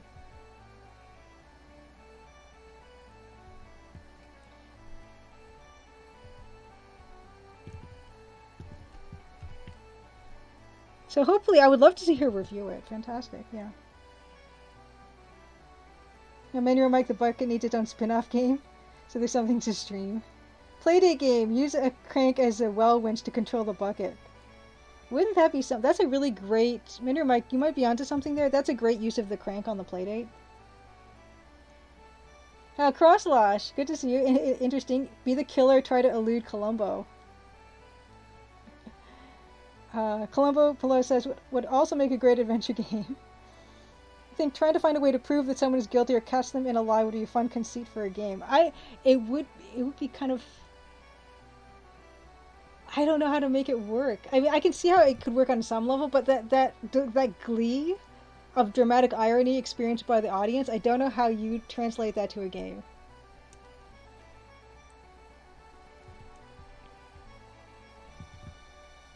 Maybe, I don't know, maybe the player is not necessarily playing the detective, but like a Watson character that sort of directs the detective to the right thing. I don't know how it would work.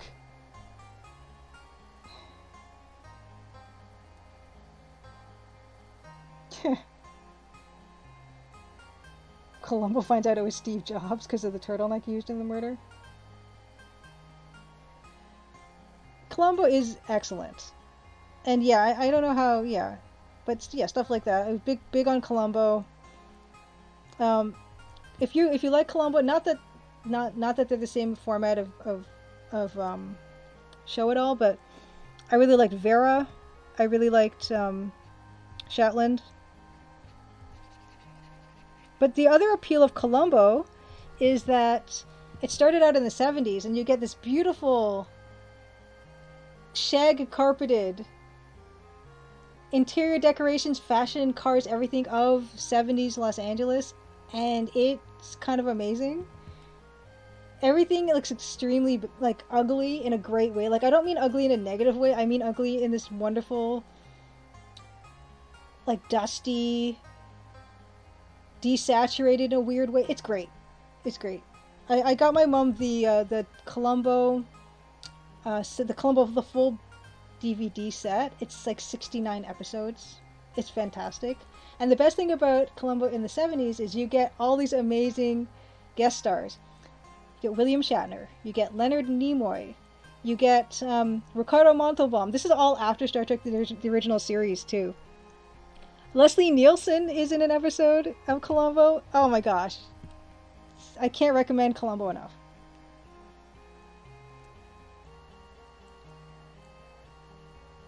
Plus, says, I feel like the glee from suddenly finding the contradiction in the criminal story is similar to the glee from Columbo, almost like Phoenix Wright.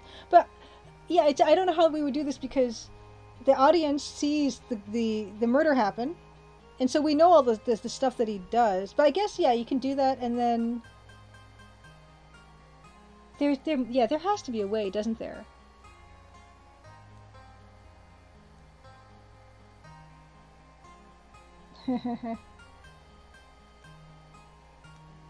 Monroe Mike recommends you the Ukiril Poirot thing. Player is the culprit, but doesn't know it and thinks he's the Watson character until the finale when the inspector proves the player's guilt. Yes, Go on Sama. Steven Spielberg, a young Steven Spielberg, directed one of the earliest Columbo episodes. So it's weird because the first two were kind of episodes, and then the third one was considered season 1, episode 1, and that was the one directed by Steven Spielberg. I don't know how they figure, but anyway, yes, Steven Spielberg did direct a Columbo episode, and it is quite good. And he was like in his early 20s or something. It's kind of amazing.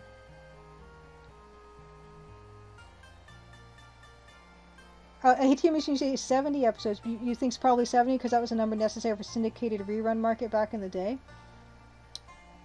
Very possibly, because it's kind of weird how they like I said, like they've got the weird way of numbering stuff. Because, I've heard that Steven Spielberg directed the first episode of Columbo, and he did kind of, because the first two weren't counted. I don't know why, so maybe you're right. It gets kind of strange.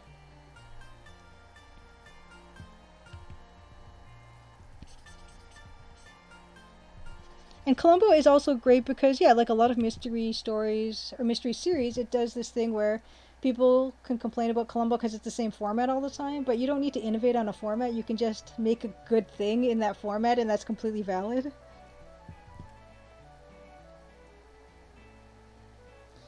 ATM Machine says, one reason Star Trek The Next Generation was greenlighted was that if it failed after one season, it could round up the total number of Star Trek episodes to 70. That is fascinating. So that's including original series? That's really... Huh.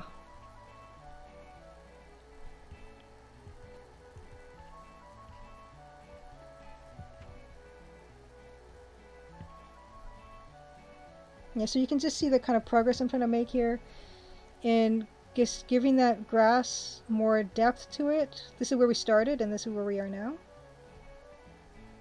But now I think this one's too long.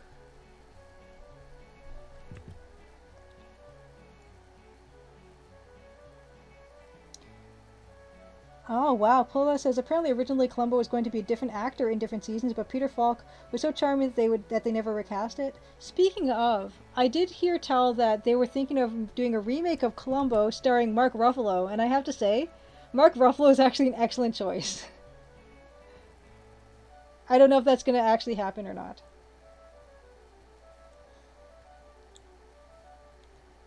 Jessica Jeffrey says, can any Americans here confirm if Columbo is available to watch on Prime down there? Huh. ATM Machine confirms?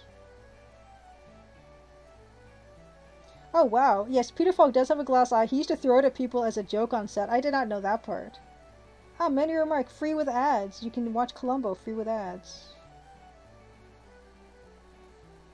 Oh no! Jessica Jeffrey says Columbo shows up on Prime in Canada. It says that it's unavailable in your location. Oh. Ugh.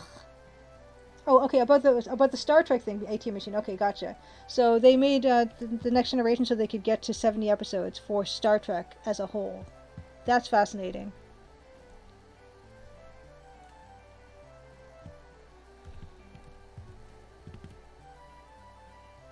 Pascal LaRue, Columbo is really, really, really good. And, it's from the 70s, so they shot on film, so it's very cinematic. And yeah, it's super, it feels like, at the time it was the 70s, and they weren't trying to show that it wasn't the 70s. It's very, extremely 70s. So you've got, everything's got carpet. Everything is carpeted. Like, offices have carpet in them. Like, it's amazing. and the clothes people are wearing is wonderful, and the kind of film stock they're using is mutes certain colors, so it always looks like it's got a particular color palette. It's really lovely.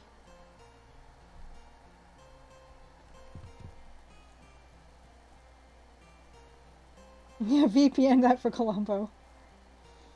Yes, Mandarin Mike, yes.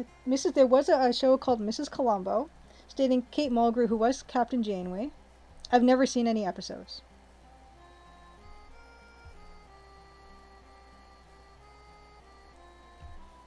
Columbo's wife on this show was kind of like Maris on Frasier, where he talks about her every episode, but we just never see her. And so they made a whole show just with her. But I don't know, it's kind of fun because I always like in my head to believe that Columbo, all the stuff he says about anything that doesn't have to do with the case, he just makes up, including his wife. But I know that's not true. But I don't know. I think it's fun to imagine that he just sleeps under his desk at the police precinct, and he just solves crimes, and that's his entire life. But I know he's probably got a family. But conveniently, it's my sister's cousin. He loves photography, and he would love to see a camera like that, etc. If anyone's seen the show.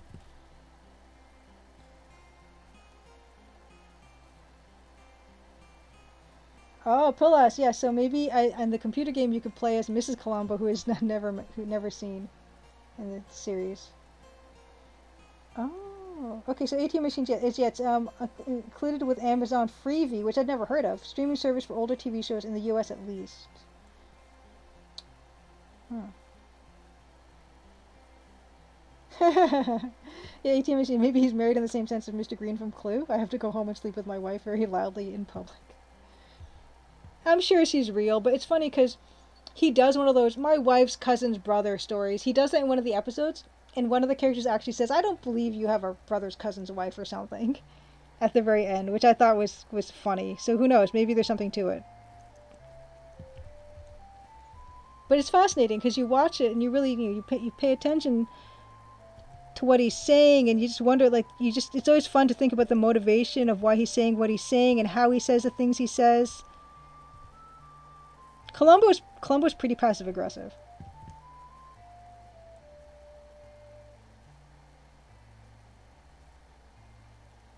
And you know what? It's funny that I've never actually seen the Clue movie, even though I love the Clue game board and I've played it a lot and I love mysteries. I've never seen the movie. I should rectify that.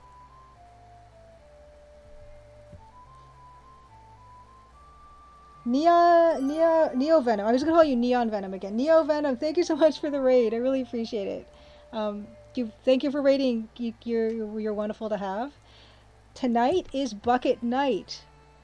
This is kind of what I was doing before I got into all the Clip Studio Paint and Blender stuff. This is for the Crimson Diamond. So I was saying that I haven't worked on the Crimson Diamond for a few weeks because I'm working on my friend's game project. I just realized I'm working on Crimson Diamond right now. So that's making me feel a lot better. Good to see you, good to see you. Oh, Edith, yes, the Clue movie has multiple endings. I remembered/forgot that.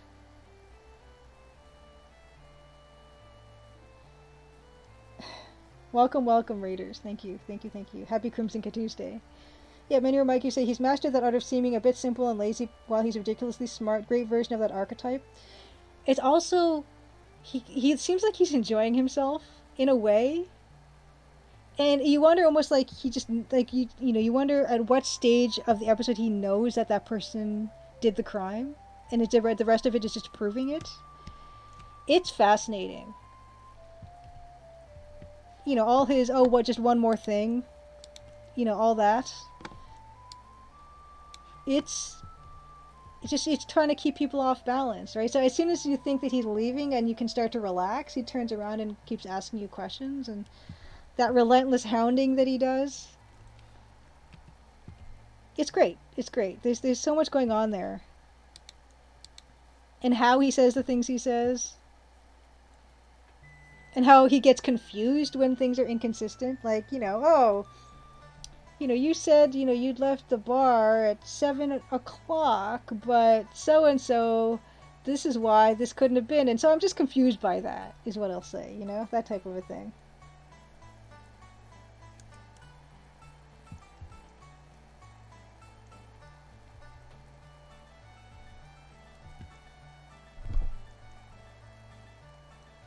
Oh, Neo Venom's asking, I wanted to ask, do you have an ArtStation? I finally made a profile on that site. Neo Venom, I don't have an ArtStation. And I've actually, it's kind of weird because I mentioned that in my college, they taught us how to make our own like basic websites so we can make our own portfolio sites. So I never really got into like any of the art communities, like the online art communities at the time. So I never really did profiles for anything, although that probably would have been a good idea. It just was never really touched upon in school. Yeah, I should check it out though.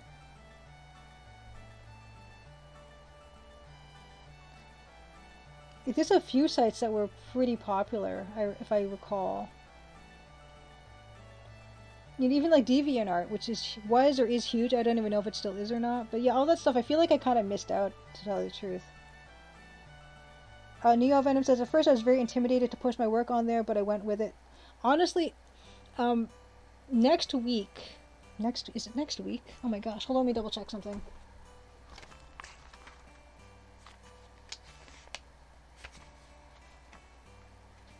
Next week. Yes, next week I'm actually doing an online talk. It's like a 20-30 minute talk for a university in London that has like program that has to do with like game concept art and game design as well. And I'll be re-recording that for my YouTube channel, so I'll give the talk just to myself and post it. But it's for like students who have just finished their first year of doing game design courses and things like that in school. And honestly, one of the major focuses that the instructor wanted me to talk about was employability. And not saying I'm not really sure what you're into, or like how you're employed or how you want to be employed. But one of the things about it is just this idea that it's really important to share your work. Even if it's not for getting jobs, it can be really important to share your work, because you can build these communities with other people who also can like your work and you like their work, and getting good feedback. It can be really important for growth. So I'm really glad that you did decide to share your work, because it's super intimidating. It really, really is. It can be, but it's something that you can really get used to, and I think it's always going to be a net positive to do. So good. Congratulations. I'm glad you made that step for either employability or hobby or anything. I think art is made, not all art. Like, it's not fair to say that, but I think a lot of art is made to be seen and enjoyed, So if you can have your art be seen and enjoyed by other people, that's super rewarding. Same with games. People make games. You make games to be played, right? And you can play your own game, but it's not the same as someone who's never seen it before. So you make games, you want to share them. Whether you're selling them or giving them away or whatever. It's like sharing is a huge part of enjoying and spreading enjoyment to other people. And Menor Mike, you say, somewhat in the same vein, Knives Out was one of the greatest whodunit movies of the past years. I 100% agree. I'm really excited for the sequel. What I love about it is, it's set in this really cool house. It's got this amazing cast, and we get to see them bounce off each other. And that's exactly the type of movie that I like to see. I like seeing a bunch of great actors having fun and being and doing what they're best at. And yeah, I can't wait. 24 3D renders on it so far, Neo Venom. So what are you using for your 3D renders? Because I was just showing a bit of Blender earlier on.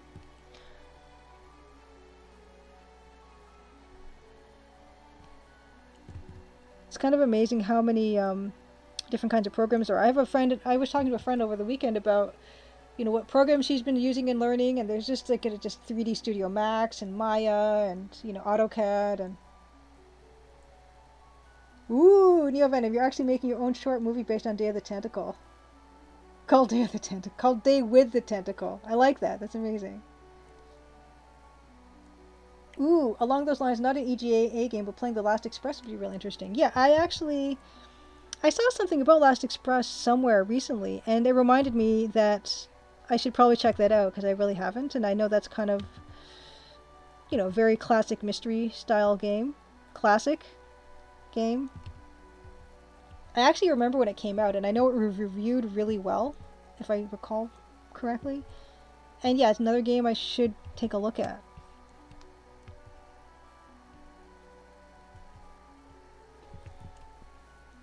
There's only Blender, just as Jeffy said. Oh, okay, you took a lot of 2D environments and some characters, recreated them in 3D. No, Dana, only Blender. Ooh, you made a bunch of your own environments. That's awesome. Yeah, it's really cool. If you want, you can drop the link in chat, and I can open it up and take a look.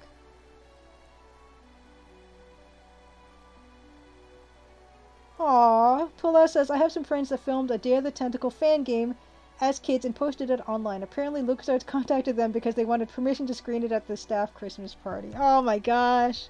I thought that was going to end way differently. Tola, that's a great story. I love it. Thank you. Okay, Art Station. Yes, thank you for the link. I'm going to open that in a tab, Safari tab. Oh my gosh. Yay. Ooh, I love the house exterior.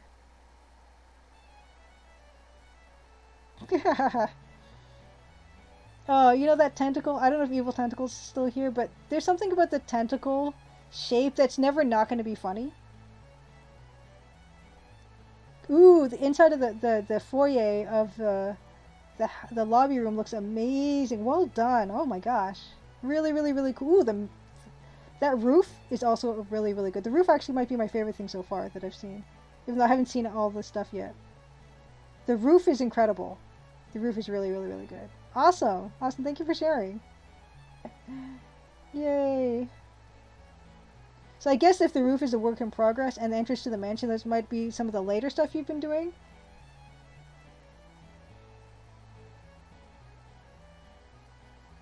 Oh no, I just lost my own chat. Oh no. My channel. Chat. Okay, good. Yes, cute overload. Okay, the bucket. Yeah, the bucket. Actually, we haven't touched the bucket in a few weeks, but yeah, overall, the bucket scene, we're just trying to add some depth in here. Into this whole thing. That's what we've been up to tonight.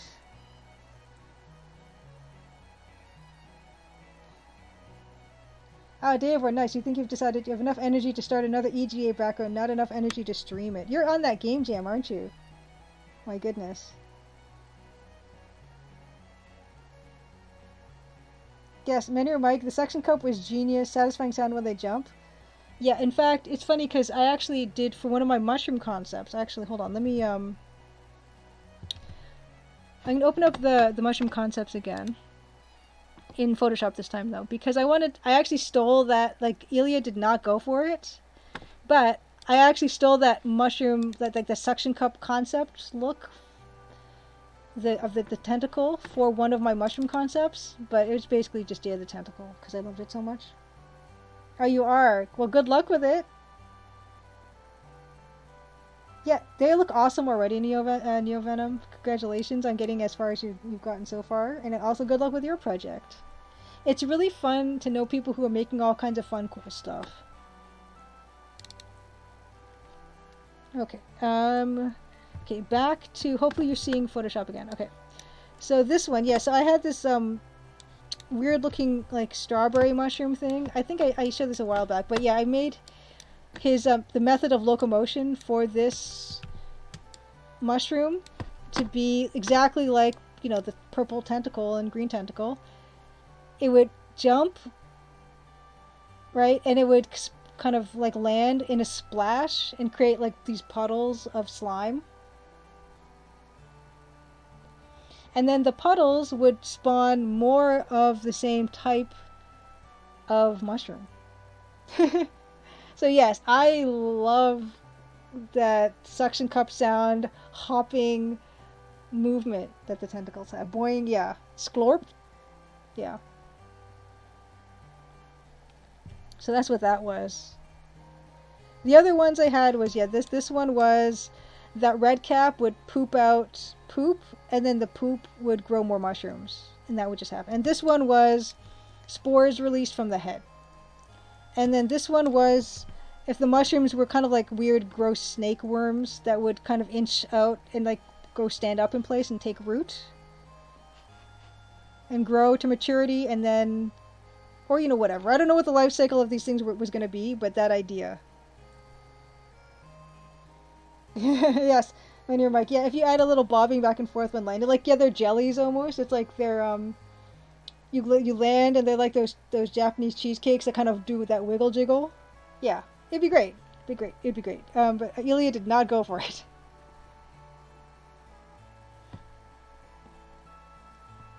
Anyway, that's that. No. So back to Bucket.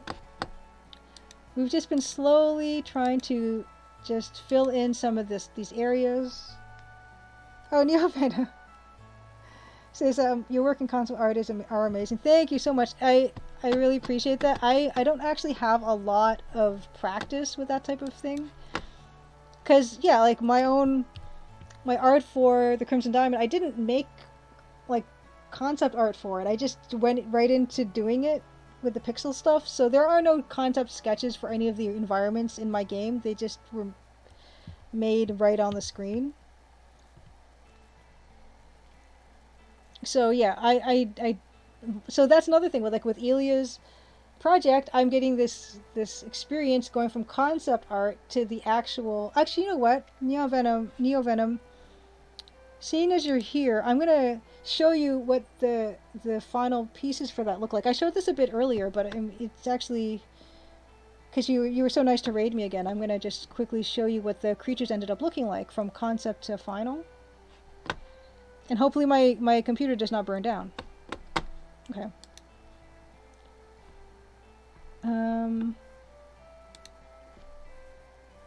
So this is Clip Studio Paint. It's a paint program that's a lot like Photoshop, but cheaper.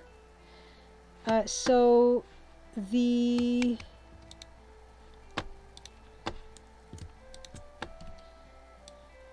this was the concept for this mushroom guard, which of course I just forgot. This is not in the right perspective for Ilya, and I forgot.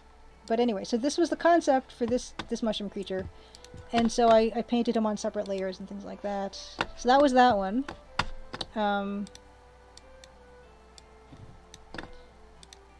And the cluster of mushrooms, this was the concept for that one.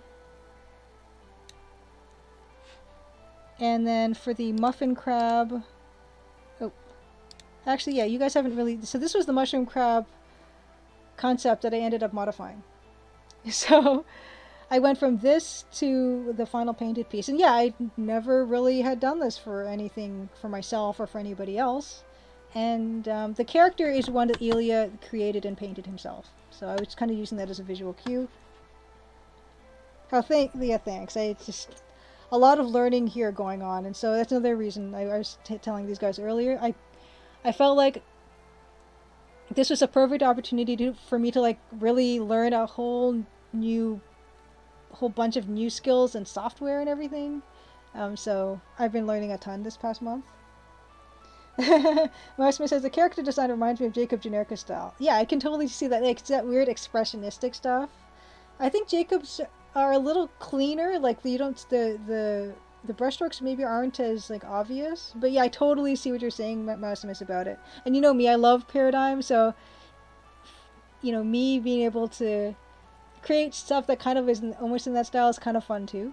I want to, because I know he's working on that crab dungeon game, so I want to tweet the crab. I just haven't had a chance and add him. I like tag him on it or whatever. But yeah, so there's that. And I'm actually, speaking of environments in Neo Venom, I'll be doing a kitchen in a spaceship concept for this other game project, and so that's hopefully I'll be able to show you guys that next week. Bum bum bum. But back to Bucket. So it's 10:12 right now. 10:30 we are going to move on to Indiana Jones and the Last Crusade, the graphic adventure. And we're going to get in our motorcycle and sidecar with our dad, and see where that takes us. And hopefully I won't get stuck too fast.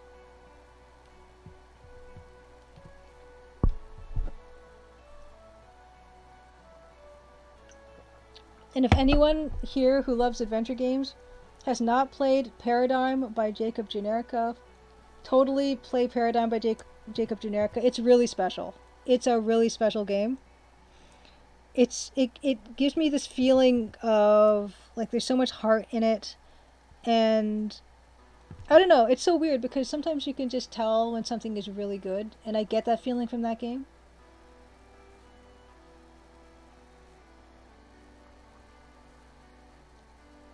Yeah, Neo Venom. I just for the Castle Brunwald. I just went straight up. First of all, I played it for one episode of my Let's Play. I just played it kind of blind, or played it like fresh and with like not knowing anything about it. And after one episode, I'm like, yeah, I'm not gonna figure this out on my own. So let's just go with the walkthrough. And even with the walkthrough, I had to redo portions.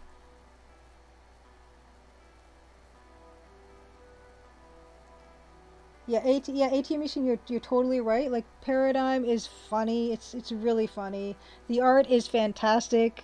It's I'm a huge fan. So I'm really looking forward to Jacob's next game.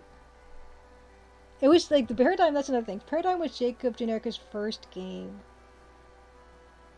So yeah, I mean, looking at that and just knowing, oh, the Crimson Diamond is my first game. I can only hope, people will like it half as much as people deservedly so enjoyed Paradigm.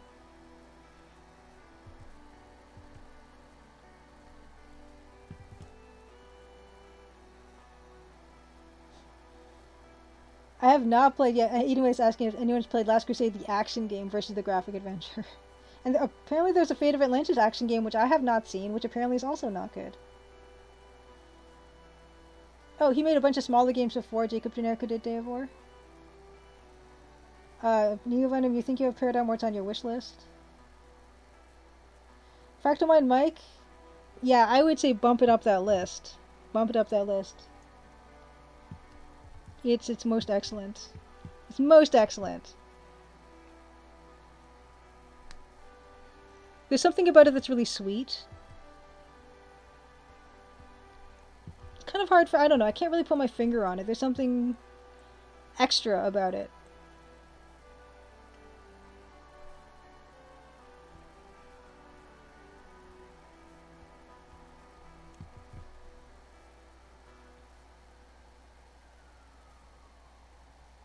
Oh, well, yeah, Day of War, yeah. Paradigm has some mini games and stuff, but I don't know if there was something he's made before or not.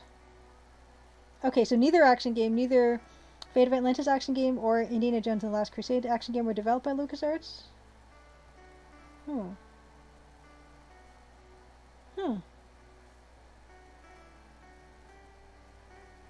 Yes, Mousimus agrees Paradigm has a soul. Yeah, that's a perfect way to put it.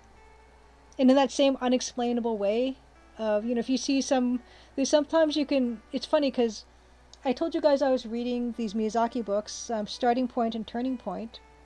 And Miyazaki talks about how you only need to see something sometimes for like a second to know that it's like special. And he even cites there's an Akira Kurosawa movie that he's only seen like a scene from. And he said he just seeing that scene, he knew that this was like an amazing movie, and he didn't see the rest of it. He said he didn't need to. That one image was just completely stood on its own.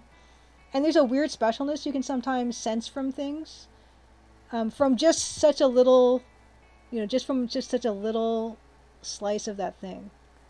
And I get that from Paradigm, I do.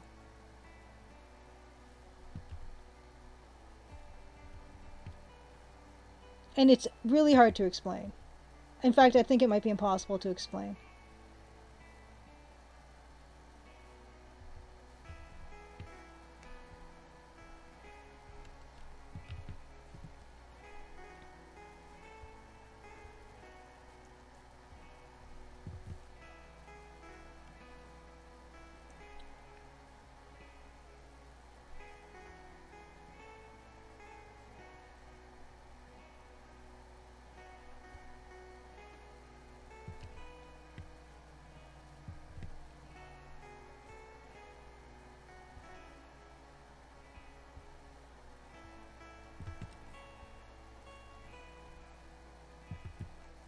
Okay. Meteor Mike says, a Fate of Atlantis action game was banned by US Gold, so you know it's bad. I don't know anything about US Gold. Yes, go on some. Have you seen that video with Miyazaki interviewing Kurosawa? It's on YouTube. The subtitles aren't the greatest, but it's cool to see two legends talk shop. It's so cute. I've seen some. I don't know if I think I've seen bits of that one, but I've seen, just photos where Miyazaki looks like he's fanboying out so seriously to Akira Kurosawa. It's really cute. I think is that the one where Kurosawa mentions he hasn't seen Porco Rosso, and Miyazaki's like, "Oh, don't see that one. It's embarrassing to him or something."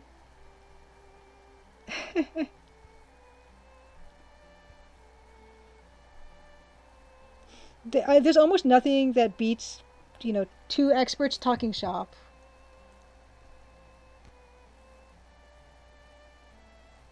Mouseme says the bucket is a good candidate to become to the Crimson Diamonds that scene. I don't know about that. We'll see. Yeah, just to Jeffy, I agree. Akira Kurosawa rolls off the tongue in such a gorgeous way. Very good point. Those K's are strong. There's a good rhythm in that name.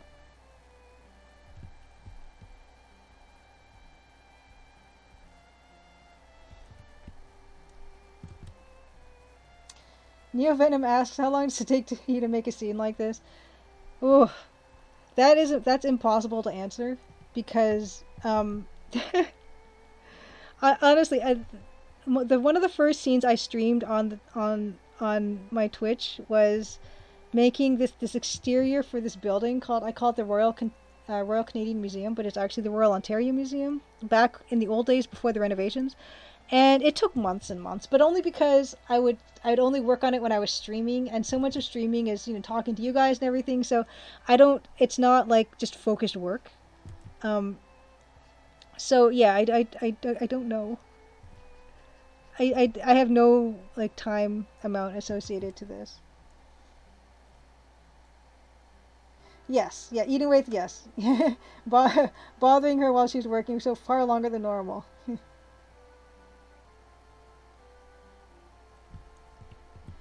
Kurosawa Akira doesn't roll off the tongue as nice. I agree. Kurosawa Akira. Kurosawa Akira. No, it's better. It's better the other way. Yes, Goemon-sama. Yes, yeah, yeah. I think Miyazaki. I think for Miyazaki, Porco Rosso is kind of super personal, and I think that's why he's embarrassed by it. I don't think it had to do with the quality of the movie. Hopefully, although when I first saw it, my impression was he was embarrassed because of the quality of the movie. But I do think that it must be something because it's really, really close to him. Also, fun fact is Hideaki Anno, who is the creator of Neon Genesis Evangelion, was the voice of the main character in The Wind Rises, which was a Studio Ghibli film directed by Miyazaki.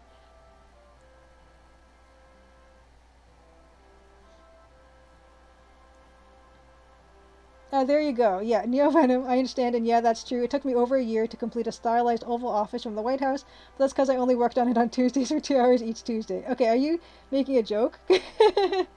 Because is that exactly what I'm doing? Or did you just do exactly that too?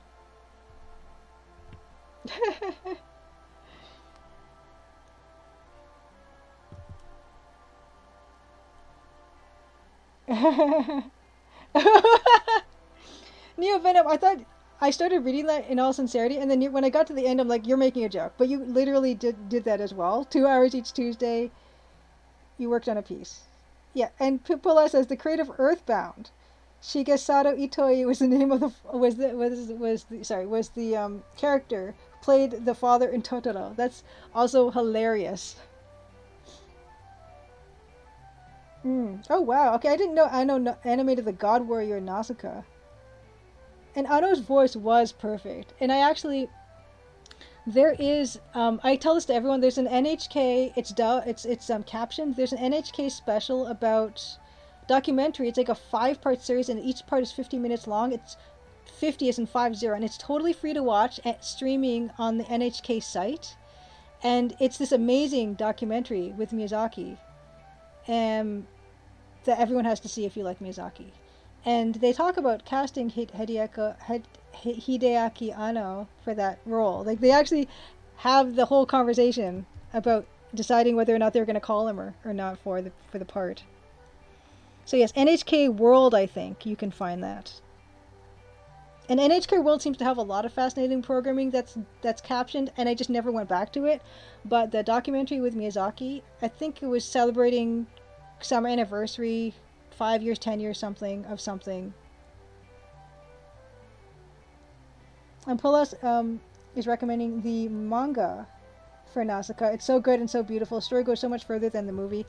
The book that I was reading, that starting point book, talks about how, you know, how Miyazaki, when he takes on other properties like Diana Wynne Jones, like Howl's Moving Castle, was adapted from a children's story. And although he didn't direct it, Secret World of Arrietty was adapted from the Borrowers, and how those were so different from their books. But to be fair, when Miyazaki adapts his own work, he makes it very different from the manga as well, because he knows that they're different mediums and they have different needs. So I don't know if I've read the whole manga or not, but yes, I would not be surprised that they'd be very different.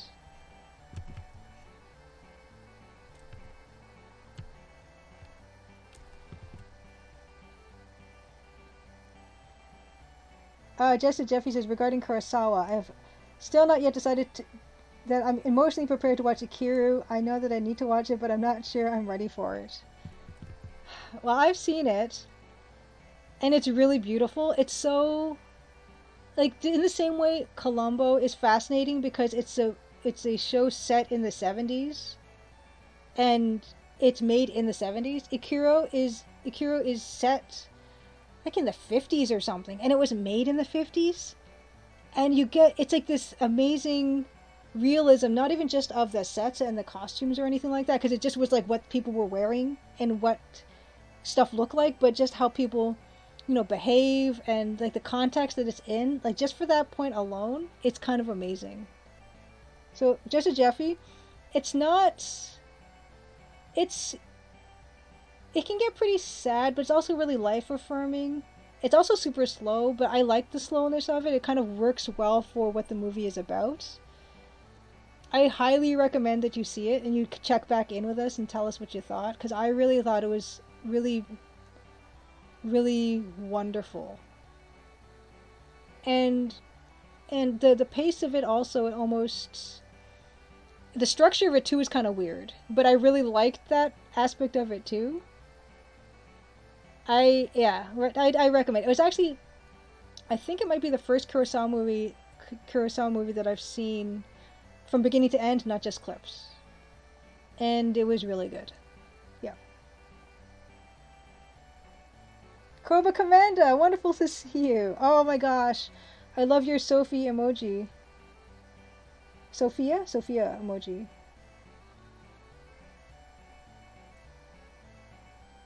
Wonderful, wonderful. Oh, and Pilas also agrees Akira is a wonderful film.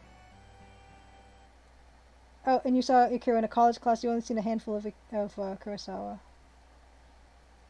Oh, yay. Good to see you, Koba Commander. How are you finding the Laura Bow Dagger of Amon-Ra? Because I saw your tweet that you were playing it. It's a gorgeous game. It is very different from the first one, and I'm curious how you feel about the first of Laura Bow 1 versus Laura Bow 2. Which one do you like better? And why? I'm always fascinated when people are playing those games kind of for the first time and having not played them back in the day, about what their impressions are. Oh my gosh. Okay, so you've got Big D E Horrors emoji. You have a Sophia one as well. Oh my gosh, that's a beautiful emoji. Oh, glorious.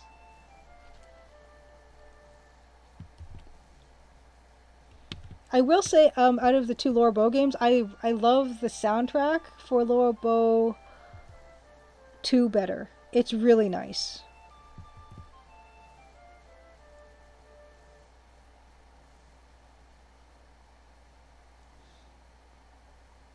Oh, Sophia from Fate of Atlantis, Deivor. Just as Jeffy says, okay, but am I going to end up crying a lot? I really want to watch it, but I'm afraid it will make me super sad. I think it's like a sad, happy movie, I would say. Just sad, happy movie. You'll probably cry. But it's like a feel good cry, it's like a cathartic cry.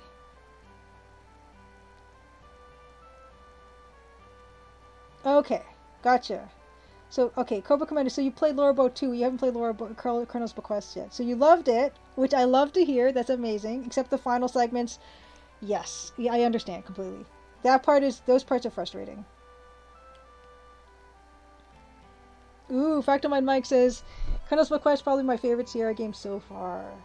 I'm glad that you loved Lorabo 2, Cobra Commander. Really, really, really good. My favorite piece of music in Lorabo 2 is it's like the Watney Little one. That's my favorite piece in that soundtrack.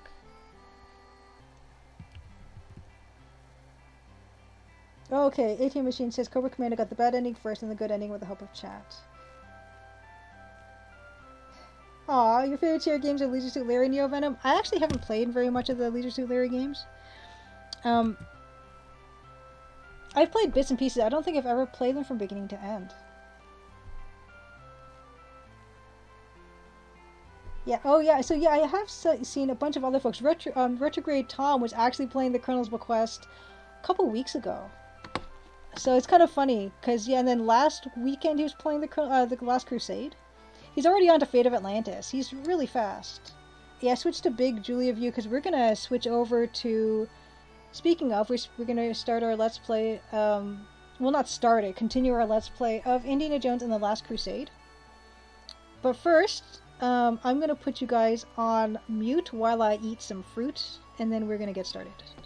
It's not going to take long. There's not a lot of fruit there, and I eat really fast. Okay? I'm going to mute myself. Okay.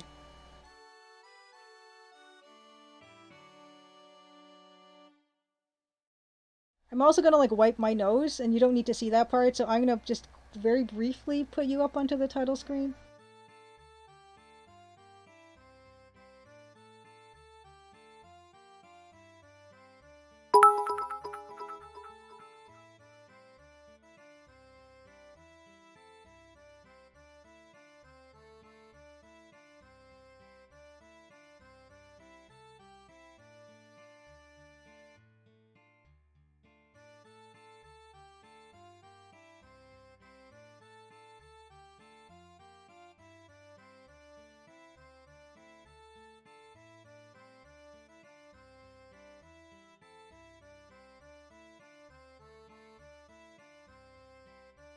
"32-bit kid, good to see you. Thank you for the 32...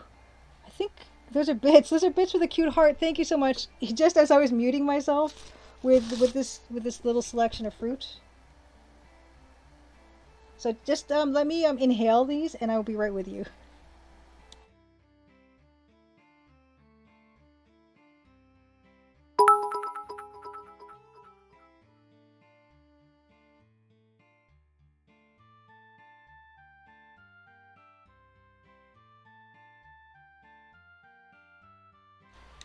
Ah, fact of mine, Mike.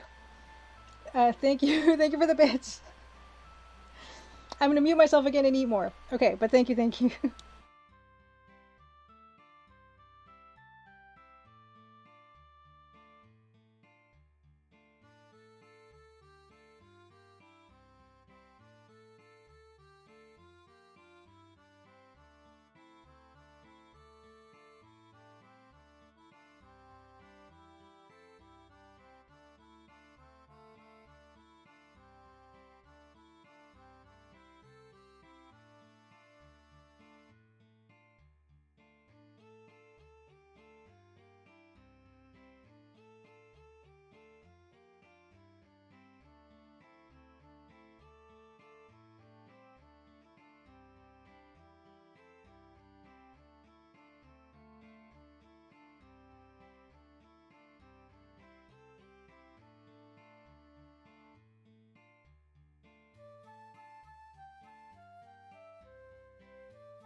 Alright.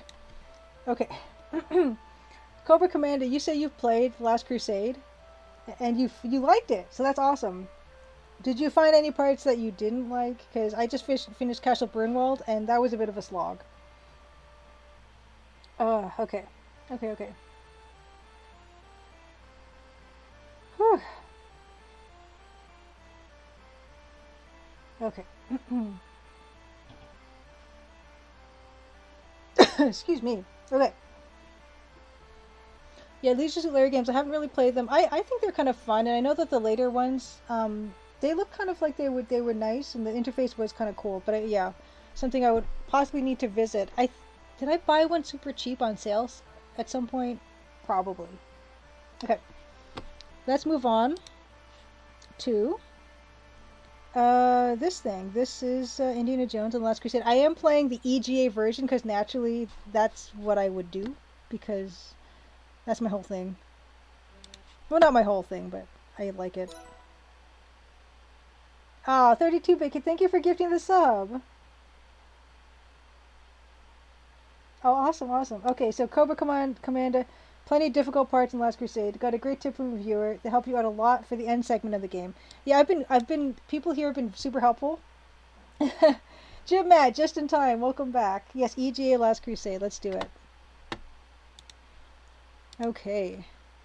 Yeah, there was some issue. I had to replay a part of the game because I needed to get into the vault. So I did all that, and I figured out how to consult the real manual, etc. All that. Okay, after the castle, the game gets less dumb. Fractal Mind Mike says, "I'm amazed how many people that are in the chat right now that have played this. That's really heartening." Gonna ride a motorcycle. Gonna ride a motorcycle. Okay, here we go. Look at this. So we gotta. Oh, and the lighting is kind of loud. And I did turn it down, but we don't want to turn it off. Okay. And I did turn down the audio. Let me know if the desktop audio is too high for you guys.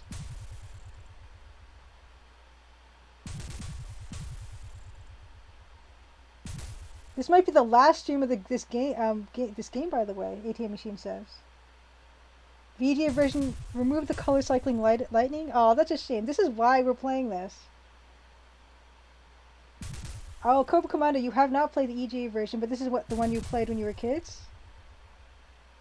Oh, you just tweeted about this game and how it influenced your childhood? Yes, I've been playing this. This is like part 8 or something of my Let's Play, 8 or 9 or something ridiculous. This game is beautiful in EGA. All my Let's Plays so far have been EGA games. Like, I played Personal Nightmare, which was very hard. I played Last Half of Darkness, which was it was pretty fun actually, not that hard. Oh, Neo Venom, you haven't played these Indiana Jones games. This one is kind of hard. But yeah, let's use this spike. Let's do this. The only thing I don't like about this is we don't get the motorcycle music they have in the movie. We're going to Berlin. Berlin. Oh, it's glorious. They have the music. Okay, I need to put both earphones in.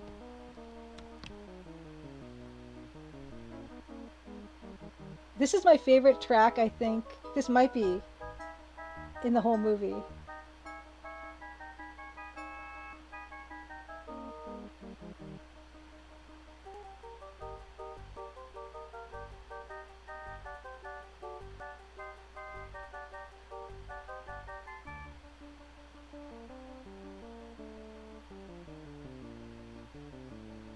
Scherzo for a motorcycle and orchestra song by John Williams.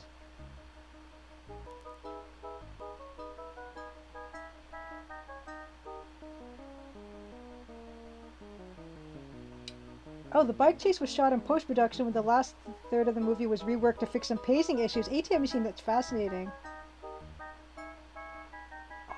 I just want to let this play because it's glorious. Yeah, this blinking cursor for LucasArts games is kind of amazing.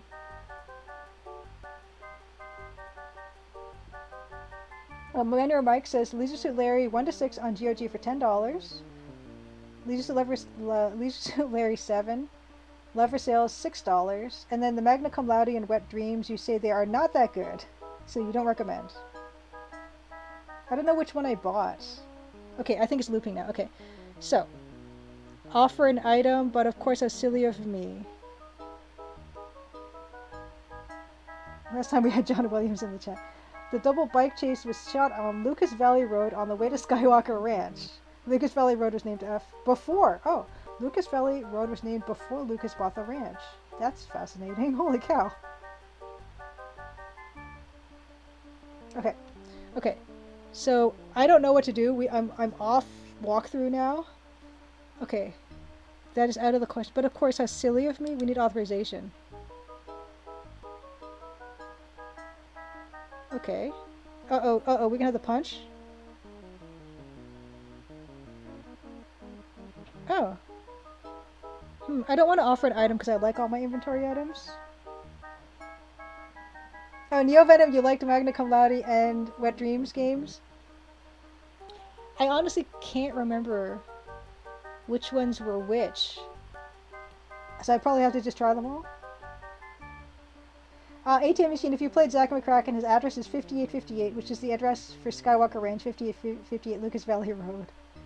Okay, you must be a busy, important man. Oh, Magna Cum Laude was his nephew. Okay, gotcha.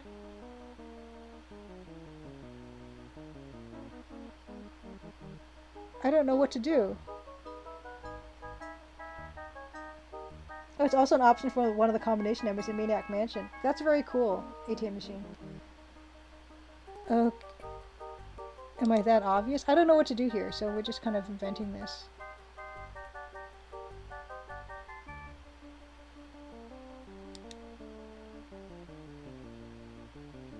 Oh, Box Office Bust. Okay, that's another game. Wow, I don't even know that one. That's a Larry game.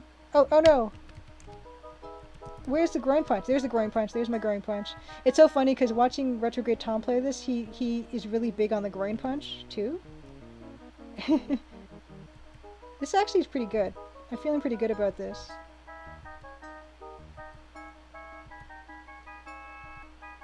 Yes. Oh, it's so cute. Are we going to run him over? Oh, it doesn't show that. Whoa! Oh my god! Oh my god!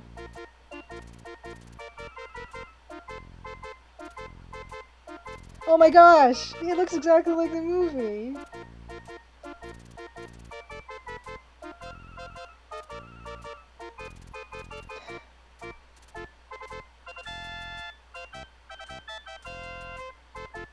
Oh my goodness. What?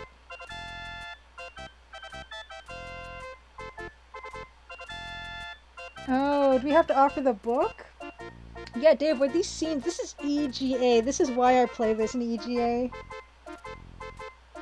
Okay, there's something you can do here to make the later game much easier. I don't know if I actually, as long as it doesn't take too long to redo everything, I don't mind not knowing what to do and just doing my own thing. Okay, see? Okay, we already have the game saved, so we can easily just throw a punch. Okay, we're gonna throw a punch. I've been egged on. Okay, you get IQ points for throwing a punch even though you die. That's an interesting scoring system they have there. Okay, we're gonna do this. We're gonna throw the punch.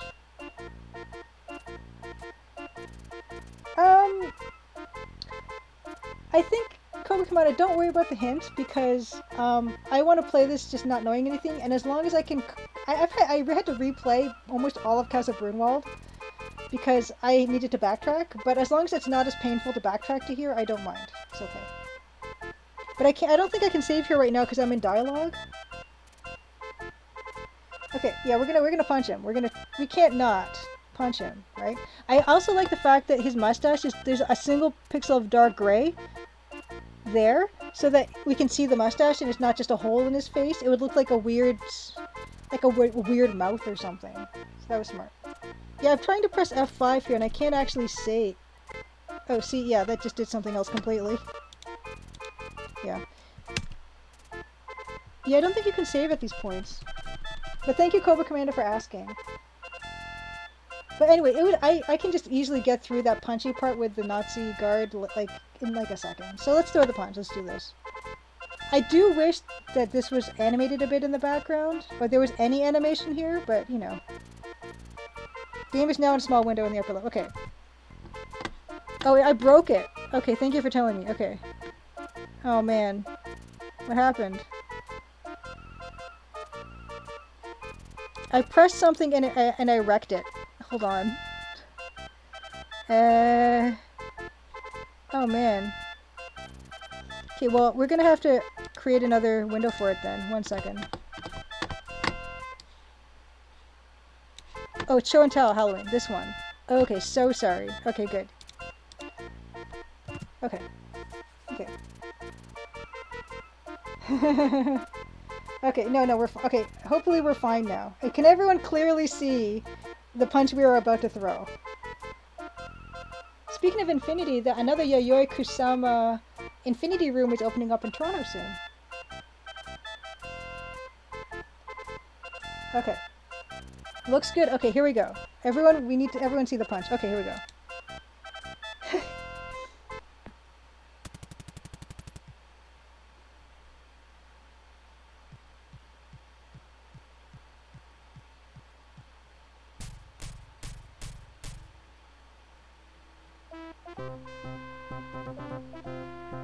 We wish we could say that Indy went down in history as the only American ever to have punched out Hitler. Unfortunately, no one ever heard about it. 10 points! Okay. Wow. Okay. That was worth it, though. Oh no. Is it worth me having to go through copy protection again? Yes. Ugh. Okay. One moment. Now, yeah, so I do have the GOG version, but the GOG version is the VGA version, so that's why I've acquired my own copy that is EGA.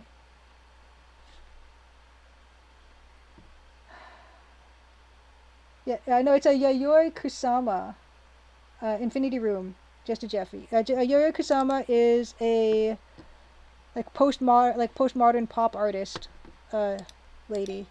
And she does these mirrored infinity rooms. Well, she doesn't. They do this installation of her work. In fact, oh no, I have her book here, and she does like kind of looks like pixel art, doesn't it? She does really cool stuff. And she had an infinity room, kind of looks like Keith Haring a little bit. Oh, that's getting keyed out. But she had an infinity room in Toronto that I did see. And they're getting another one, so that's kind of nice. Okay. That was a free book. And also I gotta do this copy protection, I'm so sorry. But it was worth it. To punch out Hitler was worth it. Okay. Section 4.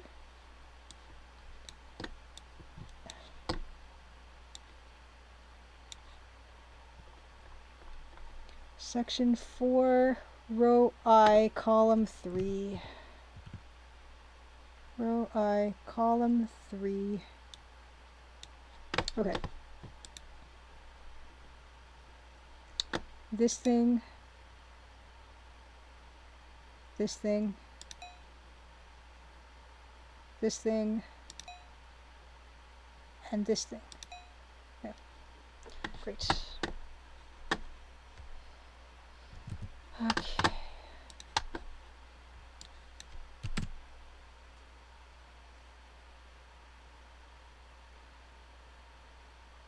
Yes, thank you, Idiocracy. Yes, the new Infinity Room of Yayoi Kusama. Let's survive forever.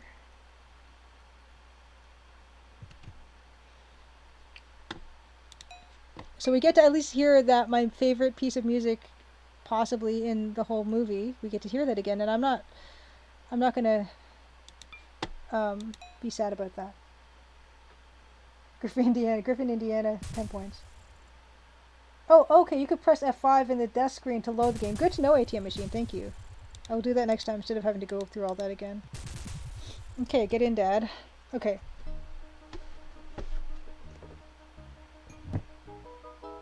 Okay, the scale of this is a little weird, but I'm not complaining, it's fine. It looks huge, that thing. We're just gonna get down to it. Is 3 my groin punch? No. Nope. Which one is it? Uh-oh. Uh-oh, where's the... Oh, there's... Okay, I've got a different punch. Where's good old groin? There it is.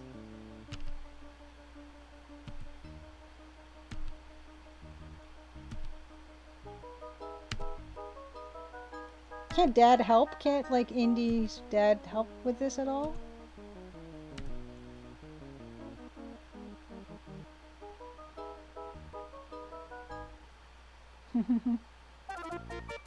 Oh, music in Berlin is a real World War I era German march. It...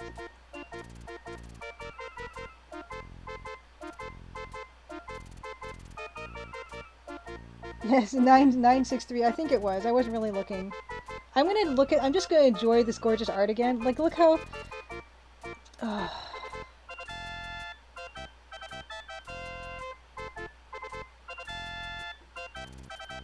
Yeah, good old groin. Okay. So offer an item. We're gonna offer an item. We're gonna offer Mein Kampf. That's, I mean, it almost feels like a toothbrush, toothpaste, like level of adventure game puzzle. Like what? Like I still have the. First of all, I still have the Grail diary in my inventory. Okay, sign my book. Sign my book.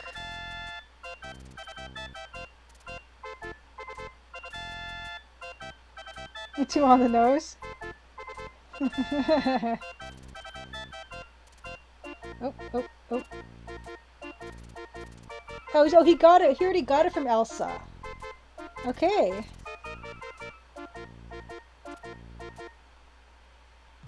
Oh, it's, so nice. Okay. Oh. Oh, wow. ATM Machine says there's apparently a German Amiga CD32 version using the EGA graphics that changed some of the swastikas to iron crosses and erased others. Yeah, I think it's so funny because it's almost perfect because after, Hitler signed your Mein Kampf, it's almost like, well, you can't really mow that guy down with gunfire, I suppose. This is a really, yeah, Jim, Matt, I agree. This is a great recreation of that set. I'm going to save it now. Save. Yeah, the art Cobra Commando, oh my gosh. Honestly, I saw some of the art, because I mentioned, like, yeah, a couple weeks ago or last weekend, Retrograde Tom was playing the VGA version of The Last Crusade. And I gotta say, of course, I'm incredibly biased, but, oh, I'm gonna not save over that. But I think the EGA looks way better. Okay, so this is Zeppelin.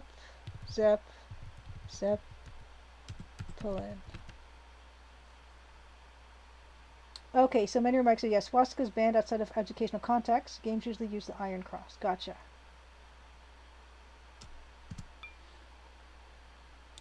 Yeah, I'm sure this guy's fine. Play. Oh, and video games and in children's toys. Yes.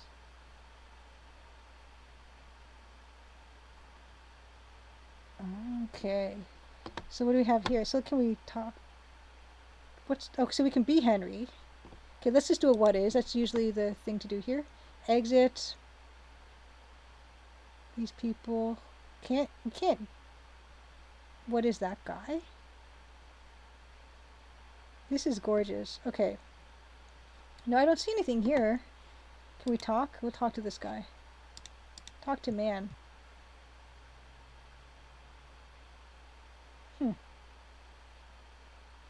Yeah, talk hotspots are different. That is strange. So it had to be changed legally. Changes in the EGA Amiga CD32 release were much more well done.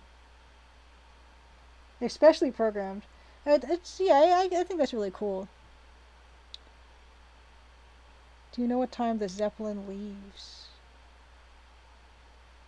Oh, and give as well. I guess anything. Oh, I missed what he said. What did he say? Oh, I don't even hope that wasn't important.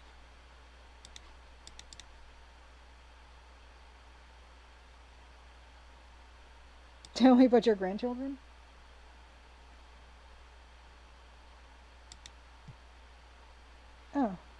this make a difference?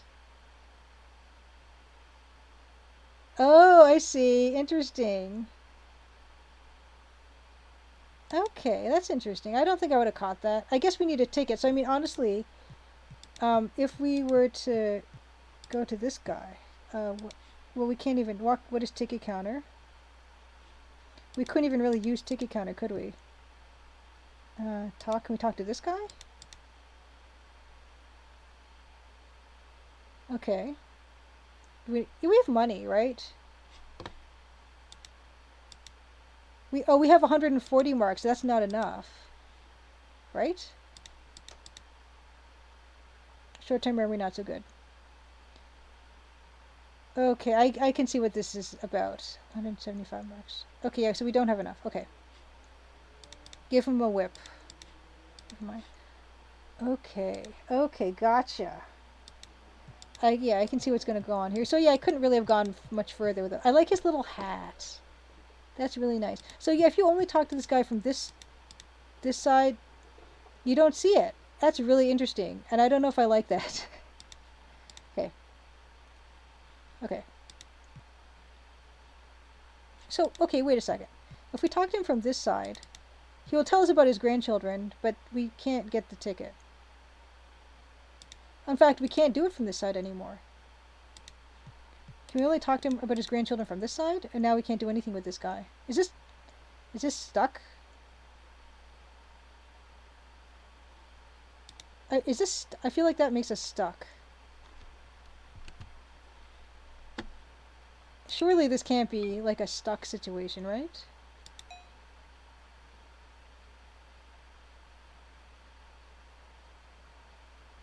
Yeah, I think what I'm going to do, in fact, if I am Henry, he can talk to this guy. I wonder if you get different dialogue options. I hope so.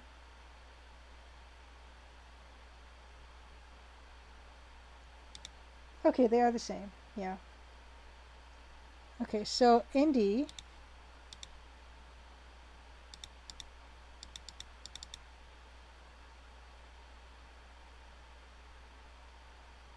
Okay.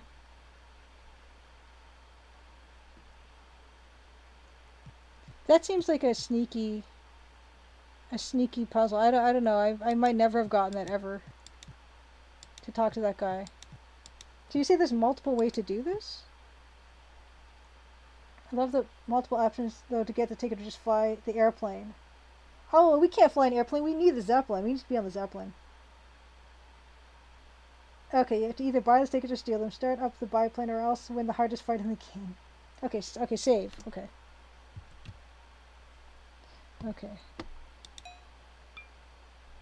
Okay. Oh, an ATM machine. I'm gonna try to like play this kind of without any hints until I get stuck, but that won't take very long. But I'm gonna try to figure some stuff out. But I give up quickly, don't worry. And if I need help, I will ask. On to Zep. Zep? Zep. Zep. Okay. That's all good. I don't really put it anywhere. Like, there's no signs on my overlay or anything, so. Yeah, we didn't shake down the castle for enough marks, it's true. Okay, so yeah, I mean, I think the way I play games, I would have probably done that way too, if I had figured. Walk to. Can I? Oh, there's no walk to. Can I gotta give the tickets to ticket guy? Is this how traveling works? It's been a while. Oh, I didn't even look at them. Oh. Look, tickets. 2 tickets for the Zeppelin. So where do I go for that? Is this like a weird puzzle that I don't understand? What's going on?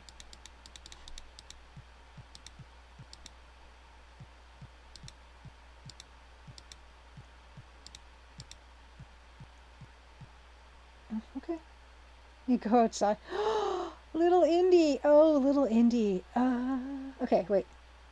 1, 2, 3, 4, 5, 6, 7, 8, 9, 10, 11 pixels tall Indy. This is the shortest Indy we've had.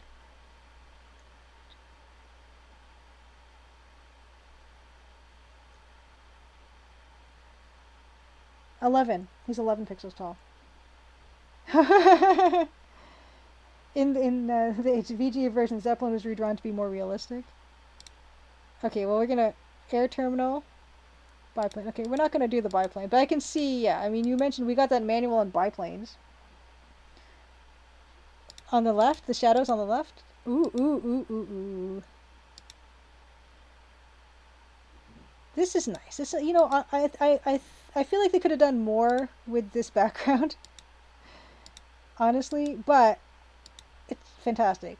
It's still fantastic. Ooh, oh my god, look how big it is. Is this to scale?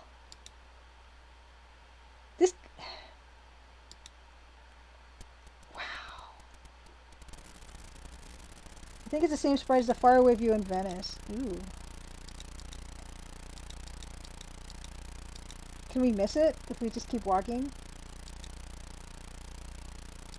Okay, were Zeppelins really this big?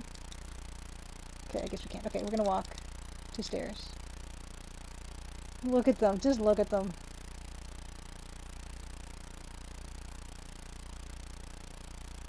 They were huge? My gosh. Wow, I wish that was still a thing. This is why we're taking the Zeppelin.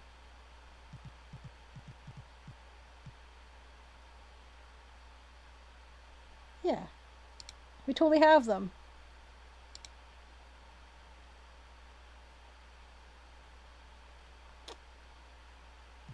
I like this, the map. The pixelated map. Okay. Save, save, save, save, save, save. Very exciting. Very exciting. On the...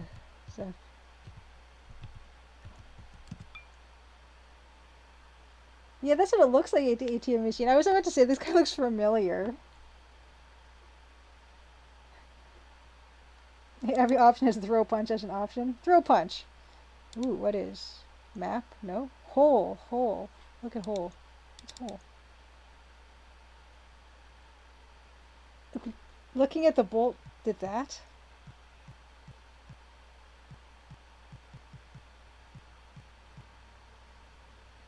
Yes, and what do you want? Okay, let's figure this out. Oh, oh, Jones boys.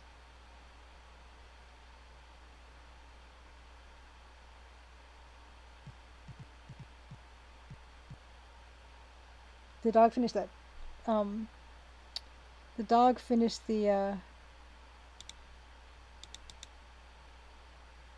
what's it? The pig? It looks like there's a bolt inside. Well, what do you want me to do with that? I can't...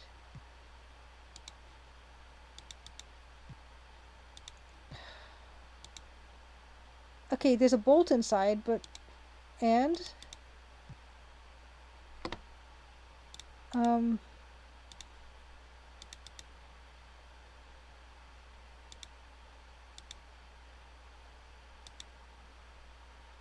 If you board the Zeppelin without tickets, ATM machine says you have to pay him for them or else fight him, and he's the hardest opponent. Okay, so I'm glad we have that. Okay. To be fair, it's not like a big plane like the A380. The Zeppelin was a normal-sized passenger cabin under a gigantic balloon, hydrogen until the Hindenburg helium later. Okay, I can see. There. Okay, this is the kind of thing where I can see. Look, hole. Looks like there's a bolt inside. I can't get the bolt. Oh, that's not even a thing I can look at? No? Okay, what about this door? It's locked. Use my key?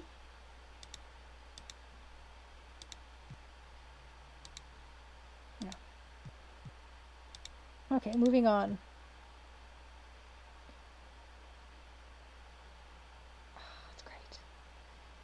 Okay, what is? I love all the little furnishings. I love all the little furnishings. This is great. It's great. I love all the shadows on the carpet. Ooh. Oh, come on. It's cool. Ooh. The Zeppelin is turning around. We're heading towards Berlin. Okay. Okay, look at bowl. Oh, you probably have to put the bolt in here and make it sound like it's money. Can I pick it up?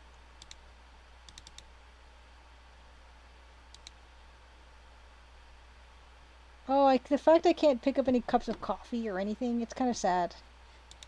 Okay, yeah, so... There doesn't seem to be any... He's reading a book. I don't see any hotspots here, except for the thing full of money. Well, I can give this guy money. Use... Can I don't want to give him that much. Well, then don't give him that much.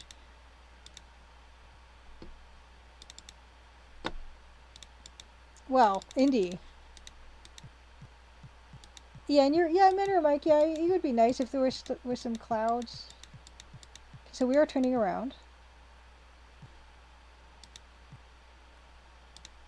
So I can't open this grate. Oh, there's a hatch. Okay. Can I open the hatch? I can't reach it. Whip it.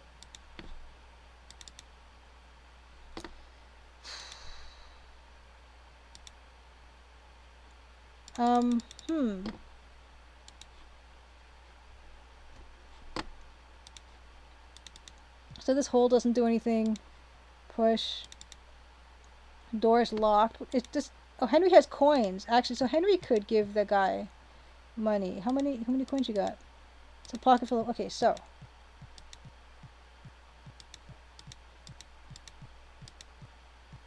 Give this guy. Use coins in... Here's some money. Thank you. Okay. What would you like to hear? Okay. If they maybe yeah. Oh, it could have been a saving disk space thing. ATM machine. Okay. We can choose Die Overture von Krieg der Stern. Do you know what time the Zeppelin lands? Can we play Edelweiss for me? I'd love to hear Whipcracker Suite. Do you know what time the Zeppelin lands? Oh, I'm not familiar with that tune, but I'll play this one.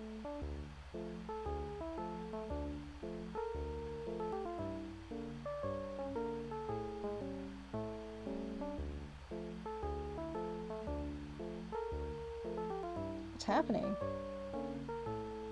Oh my gosh, that's great. Okay, but first of all, you know what we have to do? We're gonna do that. Does he play Edelweiss?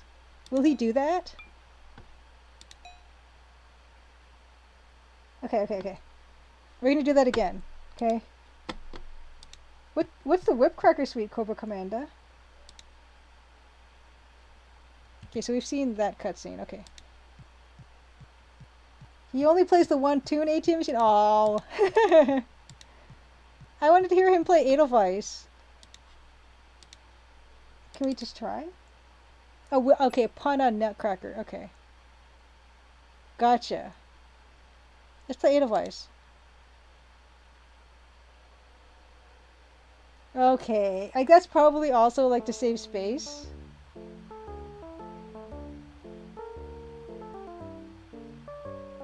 I wish it was the Star Trek theme.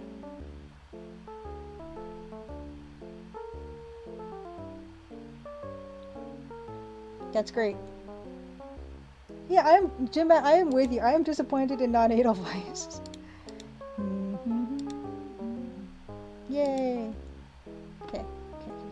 What is? Got all kinds of stuff in here. Shortwave radio. Locker. Okay, locker first. Okay, open. Ooh. What is? Hey. Oh, we just have to close and lock it?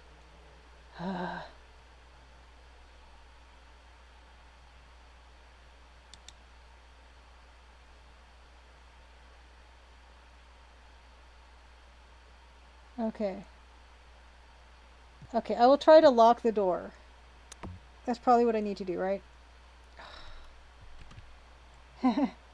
Oh, he's playing the no ticket theme, Jim. Is that so? That's amazing. Okay. That's nice. Okay. We're gonna do this again. He's under a cover agent, knows exactly what to play. Yeah, I mean, I really like how this is done. This is all very nice. That's the scene transition? Like the wipe that they do is kind of does the trick.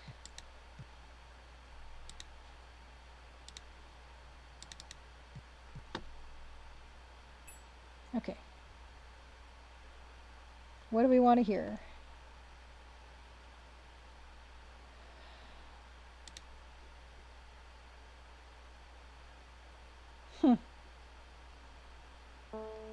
I'm wondering if I can, like, the door locks, so I should be able to lock the door from the inside, right?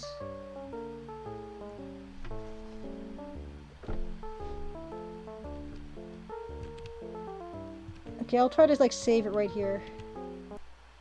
So I'll try saving. So this will be...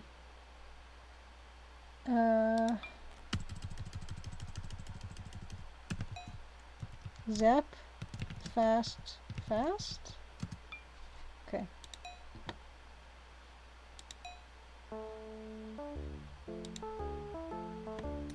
Okay.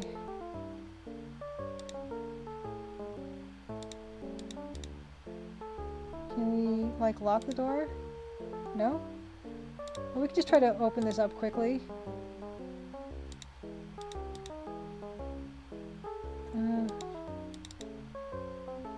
Can we even use this? Okay, let's see. Ahem.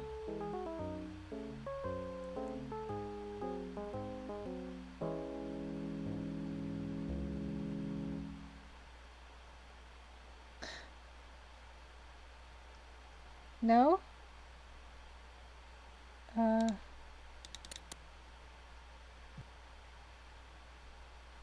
Okay.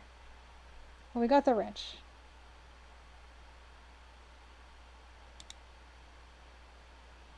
So we did get something. We did get the wrench. So I guess the wrench is for the bolt. So we'll do that.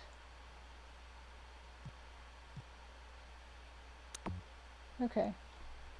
So I will save it. So you can see, when I don't know what I'm doing, I save a lot. Venice.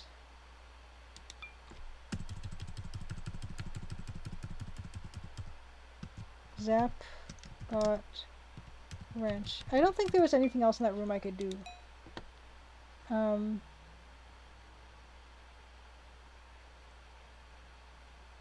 I'll just continue to play. I feel good about that. Use wrench in hole. Ooh. Pull wrench. Ooh. Yes, ATM machine. I still have the save from the motorcycle.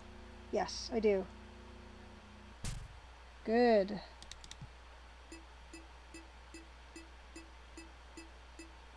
Exciting. Oh no! Oh no! More isometric. Oh no! Oh no! What's this?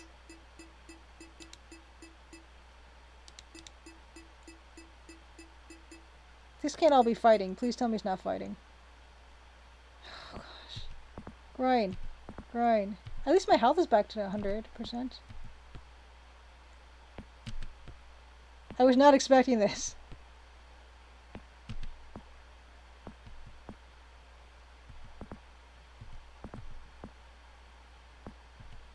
Oh my gosh. But the girders in the foreground are very nice.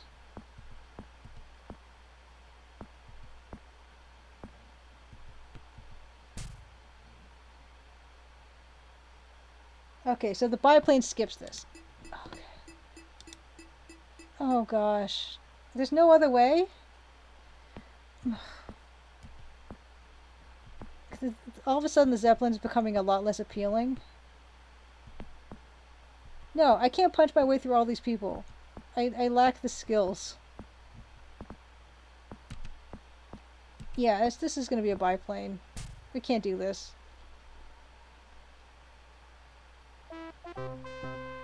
Gosh. Okay, so I can... Thank you for this tip. I can just load from here instead of having to go through copy protection.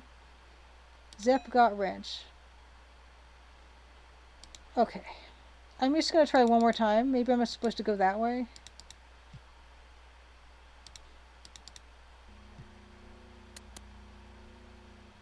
Guys, Dave already said, went back and listened to Scherzo for Motorcycle and Orchestra. Damn, John Williams is so good. He is.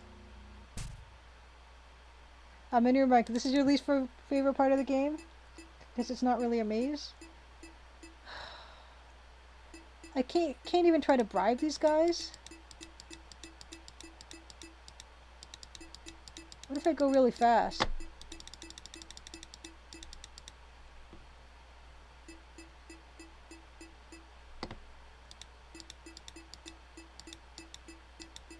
Oh, that's kind of nice through the grading that way. It's kind of cool.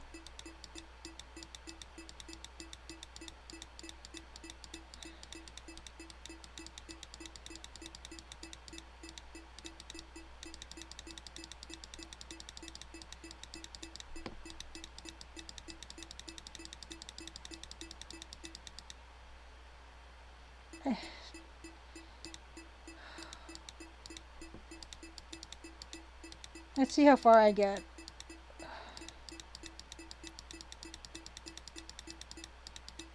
Oh my gosh.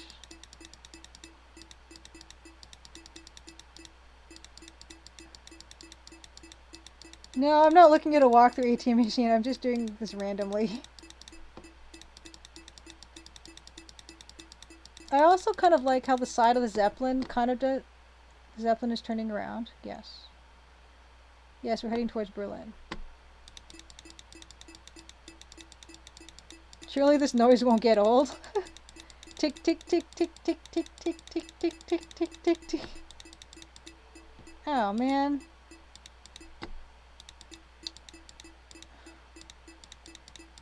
Oh, no.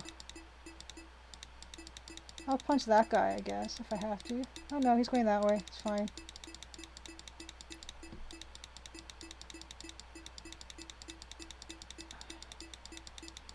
Ugh.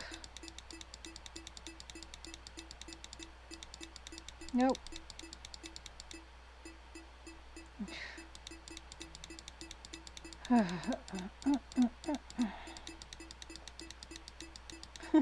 ATM machine, okay. You seem to be indicating I'm doing okay, so that's good. I bet I can't save in any of this area, right? No, I can't save. That's fine.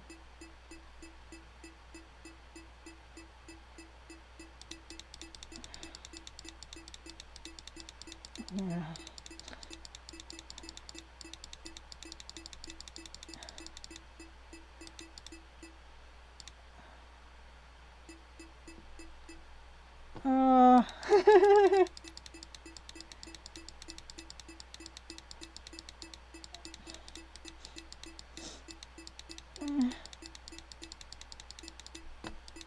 I'm just gonna continue to make these noises about this. You can smash the radio? Oh, you know, I'll try that. That's a good idea. It's better than doing this.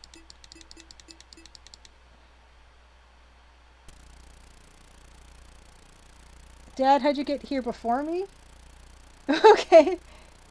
I didn't know you could fly a plane, Junior. Fly, yes. Land, no. Fantastic. Okay. But I do want to check, Mentor Mike, what you did say. Oh, don't make me fly yet. Oh, you can break the radio. Okay, well. That's a nice cloud. I hope nothing's being expected of me right now, because I'm not doing anything. Oh, great. What the heck? Oh, no.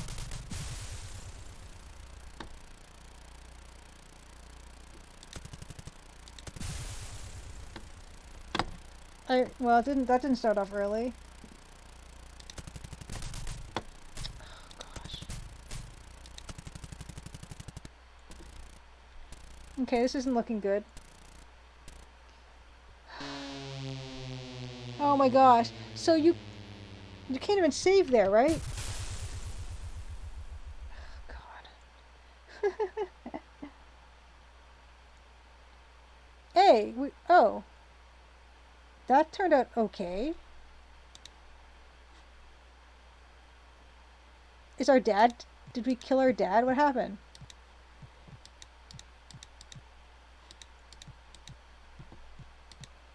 We're not... Yeah, we're not...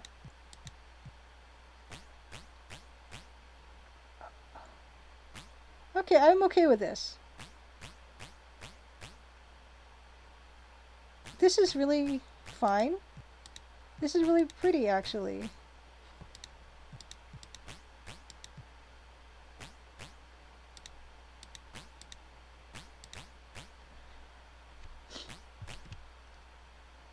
Oh, this scene is actually one of the paintings cast of Brunwald.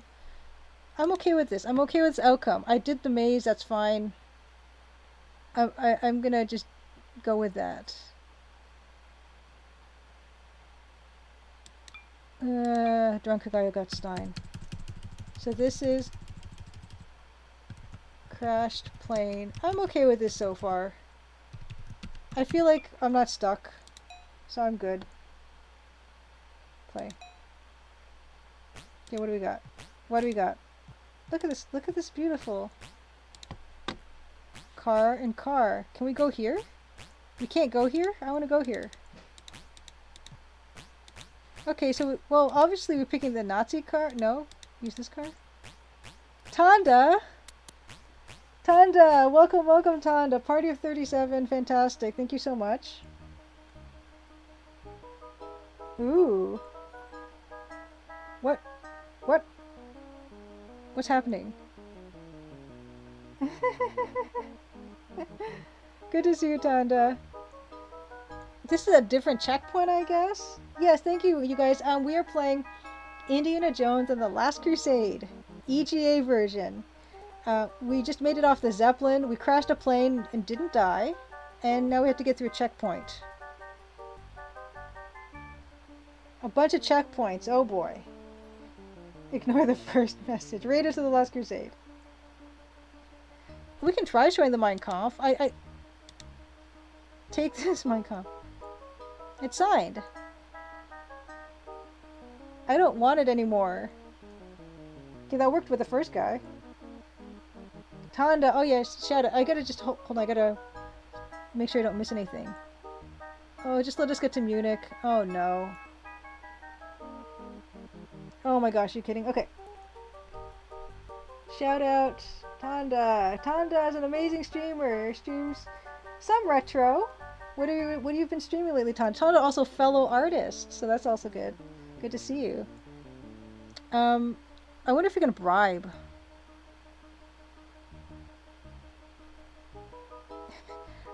Tanda, I'm doing well. I've been working on some new art stuff. I've been learning how to paint digitally.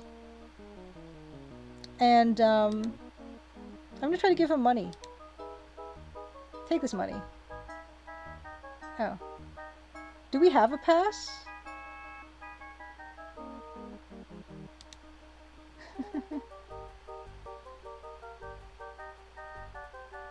Yeah, I've been painting assets in Clip Studio Paint and learning Blender, which is kind of nice. We have a pass, right? What good is an unsigned pass?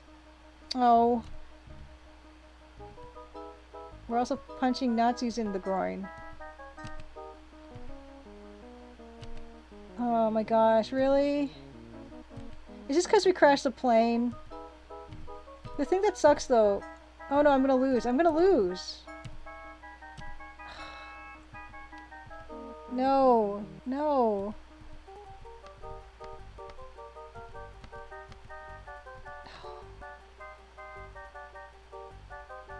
Oh, I see. I needed to get Hitler to sign the pass? Ooh, you beat an NES game called Zen. Okay. Started a Macross, shoot 'em up on SNES. Oh no. No, thank you, Todd. No. Oh, so that's what the Zen game is. Oh, it's okay. Don't worry about it. Zen Intergalactic Ninja. I'd have to get through that whole maze again. No, what happened? Oh no, I didn't do the thing, you guys. I need to go through copy protection again. I can't fight my way. Okay, I cannot fight my way through those checkpoints. How many checkpoints are there? Yeah, Tada is totally cool. Totally cool. Um,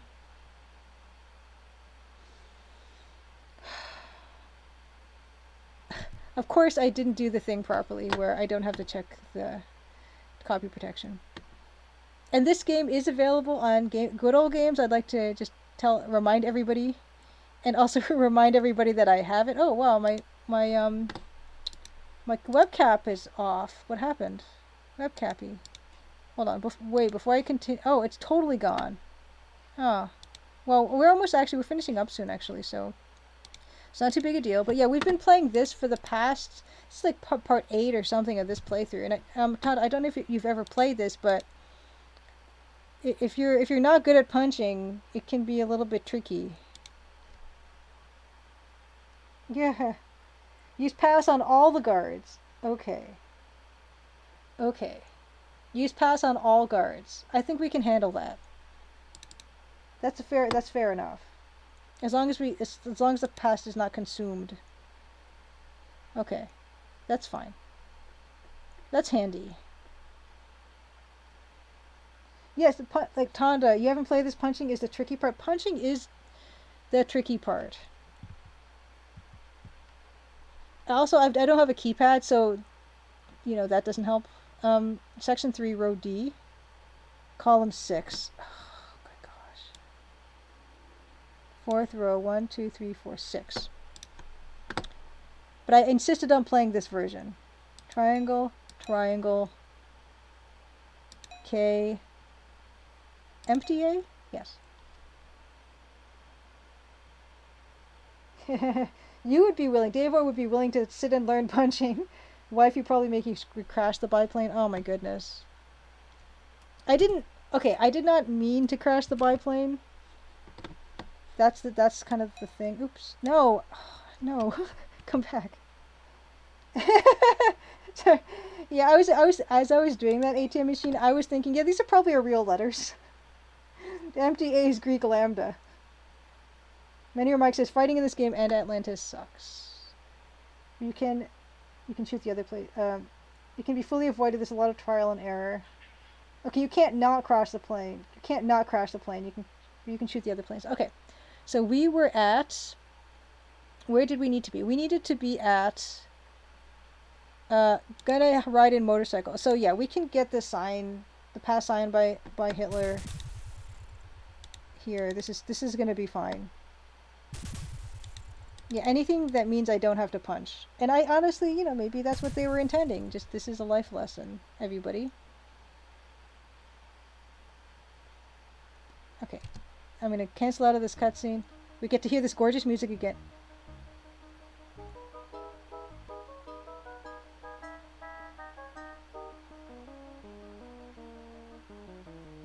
Did I punch this guy? I did, didn't I? I can't remember. I punched this guy, right? Yeah, I punched this guy. Because I don't have my Mein Kampf signed. This guy's actually pretty easy. He's got a particularly big groin, I guess. Yeah. See, this is why I also need chat, because I don't have a short-term memory hardly, and I need people to help with that. Yay, go by. Yeah, I'm not gonna know the great dialogue choices for this. Okay. Thanks. Yeah, I keep saying it. He didn't help at all. But this looks really nice, so we're gonna let this go play. A little bit of firelight, which is nice. This looks amazing. This is really beautiful. Color cycling, yes, indeed, in the fire. Yes, the reflection. It's gorgeous. Gorgeous. Gorgeous game. EGA forever. EGA forever. So this game looks better, EGA. Loom looks better, EGA.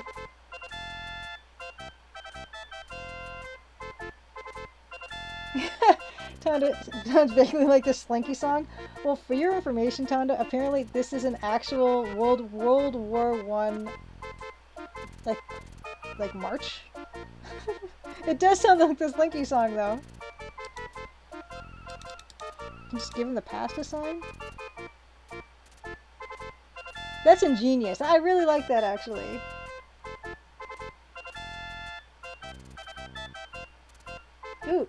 18 machine, you say the Crystal Guard backgrounds translated well into VGA. It's the König Gratzer Marsh. It goes downstairs alone or in Paris. Alright, that's fine. Okay, so we're gonna save this on top of Zeppelin. Because that's where we were. Okay. And this is like an ingenious little thing here, which this is nice because it's almost like a precursor. Well, I don't know. Maniac Mansion was after or before this, because this is, you need to like solve this mystery. Like, actually, you know what I wonder? I wonder if we can do this the other way around. Like, I wonder if we can get Indy to talk to this guy and then have the dad steal from the guy. So this is before. So this is nice because this is like a little, you know, you have to use 2 different characters to solve this, which is nice. Okay, Zach McCracken is also before it. Okay, Maniac, Zach, and then Indy. Okay, so can Henry pick this up, or is he going to be too clumsy to do this? Do we need the finesse of Indiana Jones? No, he does it. It doesn't matter. It's the same. Yeah, it's the same dialogue. Okay. Teamwork makes the dream work. Okay. And Ron started brainstorming Monkey Island 1 when Indy 3 came along. Okay, that's really cool. Okay, so we're gonna get out of here. We're gonna get our little tiny Indy, 11 pixel Indy, which is lovely. There's the biplane that we can. Oh man, that maze again. You know I'm not gonna get it right this time, right? But I'm gonna really try to get us back to where we were, and then we'll sign off for the night. Oh, Indy has to hold the tickets? Oh my gosh. Okay. Okay. Oh, okay, wait. Oh. I don't have the tickets? Oh, you're kidding. How does that work then? So he has to do it? Okay, wait. So go back inside? Oh my god. Okay, now thank you for telling me that ATM machine. Oh no. Really? That's okay. So that's not good. All the way across again. That's really far. I'm sure we could figure out how far that actually is with the 11 pixel height and how tall Harrison Ford is. We can do that math, but we won't. Okay, so to Henry. Can we give the ticket? Can we do that? Oh, we can. That's sweet. Okay. Thank you for telling me that. I would not have been happy. Yeah. Okay, gotcha. But it is really cool. That's one thing that LucasArts games do. I don't think, did any Sierra games do that type of a puzzle where you needed 2 people to play it? Because I know this does it, Maniac Mansion does it, and then of course Day of the Tentacle does it. Okay, here we go. We're going to try to get through that maze again. Yeah, but I feel like that is a bug, because a lot of times they just duplicate the actions. Okay. Offer item. Yeah, okay, so we do have the tickets.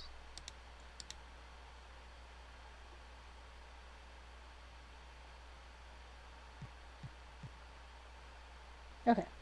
And so we know what this requires now.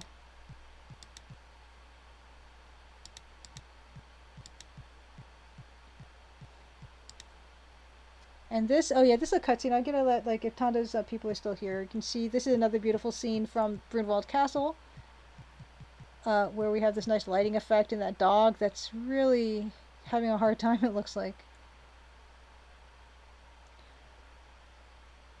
The lighting effect is very nice. But done by 2 colors. Nice choices. Okay. So we have these, the only thing the dad has is these coins, so we're actually going to, I'll save it here, because we haven't saved on the Zeppelin yet. Save on the Zeppelin. Yeah, the doghouse is amazing. Okay. We're going to use coins in bowl. Okay.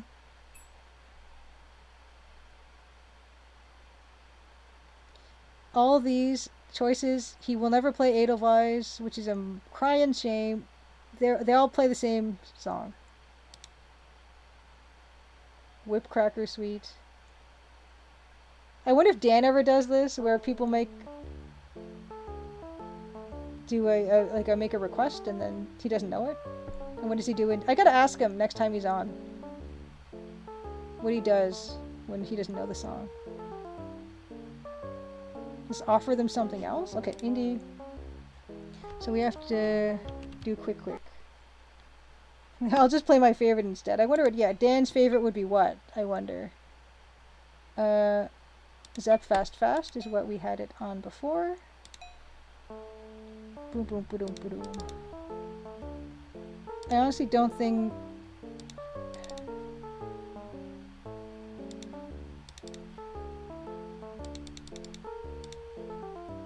So we can okay, wait. Oops. Use wrench. Okay, so you can totally mess that up. Wow. Okay, leave. That's interesting. Okay. Wow. What happens if he catches us with our ladder down?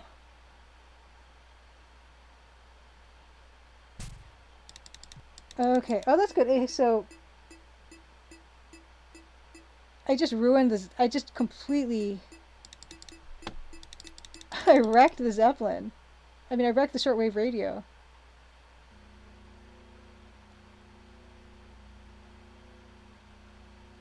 Wow, that's interesting that he does it back up like that.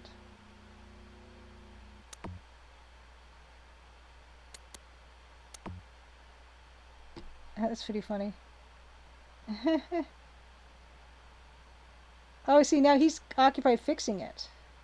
That's cool. Oh, crap. Oh, no, he's going that way. Oh, no.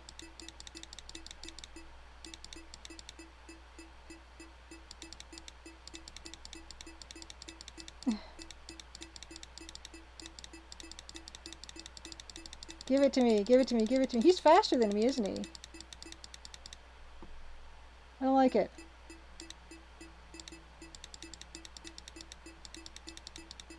Okay. ATM machine, I thank you so much for all the detail. I'm gonna try to read that after this. This is going to require a lot. Like, you can just hear me clicking, right? This is it's ridiculous.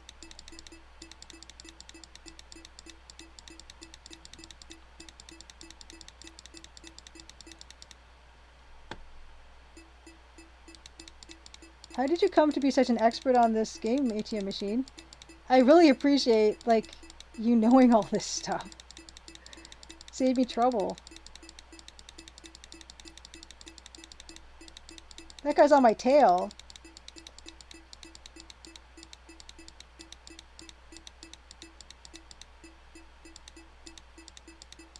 That guy's chasing me, he knows. Oh, you played it a lot over the years? That's awesome. Did you so... Uh-oh, I feel like this is a part that I had trouble with. Oh yeah, I did have trouble with this. Is he going that other way? What's going on? Yeah, yes.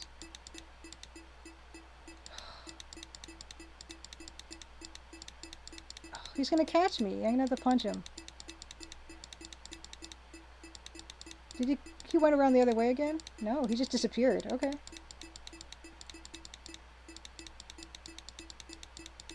Did I just go down? Did I go the wrong way, Davor? I told you I couldn't do this twice. Oh. Okay, I'm fine. Wow. Okay. I'm going a little bit later than I usually do, but I like to be caught up, you know?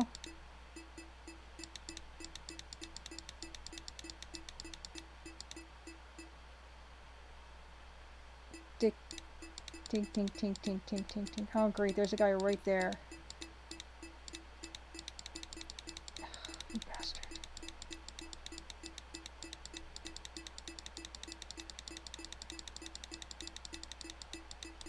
Go down. Okay. Oh, Jesus. Oh, whoops. Yeah, that's me. I was just reading the voice saying more Colonel's Bequest on, and I got distracted. Sorry, Nazi.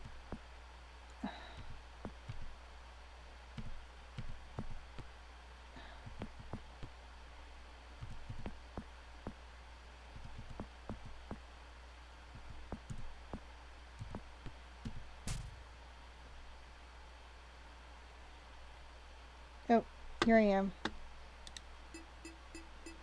Tick, tick, tick, tick, tick, tick, tick, tick, tick, tick. Please don't make me fight another guy. Oh no, don't do it. Don't do it. No. Give me a chance.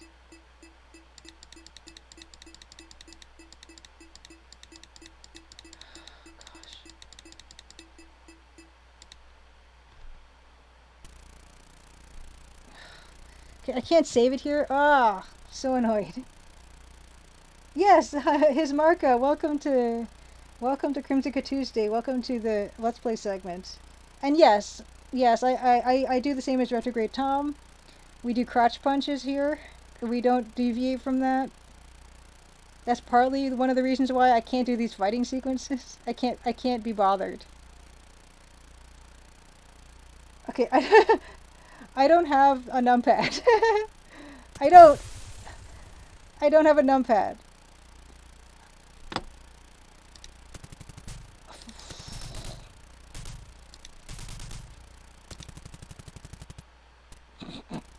I did better last time.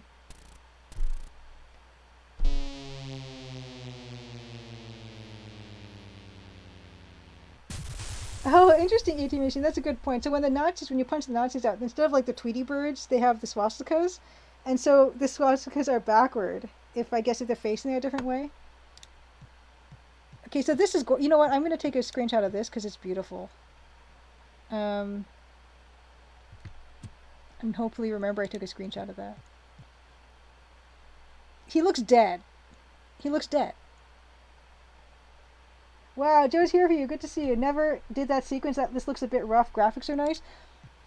I for some reason I just am naturally good at the Zeppelin maze, and I didn't want to say it at the time because I didn't want to jinx myself. Yes, and yeah, I noticed the beer steins when Biff gets knocked out. So this is it the same no matter what? Like if we use the Nazi car, is it the same? I almost forgot to save. Zep fast. Okay, Zep on. There's a lot of interesting, like, different ways you can go about stuff, which is kind of fascinating. So this is Crashed Plane. Cobra Commander, thank you so much for stopping by. I'm so glad to hear you played and enjoyed Lorabo 2. And I look forward to whatever you're going to be playing next. And if you have any idea, I'd love to know. Oh, it's out of gas. Okay. ATM machine says Nazi car out of gas. I am enjoying this, and I love to see that other people have also had a good experience with it. Yeah, so let's play. Can't use Nazi car. Actually, yeah, this is where we're going to leave off, because this is indeed... This looks like... This reminds me of Inglourious Bastards. Thank you for someone who did something. Hold on, I'm going to just check that real quick. Yes, his Marka, thank you so much for following. Yeah, we do art streams here a lot of the time, and I also end off an art stream night with playing a game, and so the current game is Indiana Jones and the Last Crusade. I think this might be the 9th time I've played it on the stream, 8 or 9. So we take our time.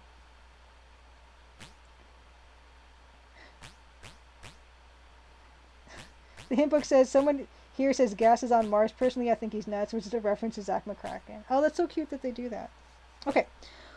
We are done for the night. I'm going to look for someone to raid. Next week, it might be a music stream with Dan. We'll see. Yeah, so sometimes it's a music stream. Sometimes my composer, Dan Polakar, is on. He helps me compose. Well, he composes the music for the Crimson Diamond, and I give him feedback. Everyone in chat gives feedback, and we come up with a track. Pretty much from scratch, which is kind of nice to see. So if you haven't seen one of those, definitely recommend. And if not, if Dan's busy, then we're going to do more... possibly pixel art bucket. We might, and then at the end, no matter what we do, art wise, we're going to be playing more of this. This is good. I now have a signed pass a signed pass from Hitler, and so hopefully that's going to get us through the checkpoints nicely and just having a good time with it. I don't know what I'm playing next, actually. I would like to play another EGA adventure game. Maybe from a different studio potentially, because I liked playing. Everything feels so different each one, like Personal Nightmare, Last Half of Darkness, and then this. So we'll see. I have. If anyone has suggestions, just let me know in chat or Twitter, or whatever. Yes, that person 122. Thank you so much. Good to see you. Next week will probably be the finale. ATM Machine says, "Oh my gosh, I have to pick a new game sooner than I thought." And Dave, yes, I have played Telwinium. I am stuck in it though, but I have played. I'm not sure how far I am in it, but I have played it. I got stuck. Yes, MT32 Tandagasa. Yeah, Dan uses a Roland MT32, a real one that he hooked up to his computer with wizardry and black magic, and it's a fun time. But he's been super busy because he's a working musician. Like he's been touring with Sean Paul. And he also has to go to Jamaica sometimes to rehearse, so he's all over the place. It's really hard to catch during the summer, especially. But, with any luck, we'll catch him on and he'll make some more music with us together. And yeah, let's find someone to raid. Go back to Big Julia View. Where did my web captioner go? We could just let the ducks quack, I think, because I really like that. Quack, quack. Okay. Ooh, Maximus says we might as well raid Neon Arcade. A lot of folks already went. He's playing an adventure game by Kojima. Robot Spacer's still playing Colonel's Bequest. Oh, Colonel's Bequest. Oh. I can't. I honestly. Wow, everything's moving really. Even like my Twitch is going really slowly. I'm gonna turn off web capture because that's not working. Give me a second. Who do we have? Yes, Neon Arcade is playing Snatcher, which I've never seen. But Robot Spacer, Joe's here for you. Thank you for mentioning. Is playing Colonel's Bequest, and I basically have a rule. If anyone is playing Colonel's Bequest, then we raid them. And Robot Spacer is amazing, and I really like his stream, so I think we're going to raid him. Yeah, I know, exactly, Dave. How many opportunities do we actually get to raid the Colonel's Bequest? It's usually the first game I look for. Well, the first game I look for is usually the Crimson Diamond.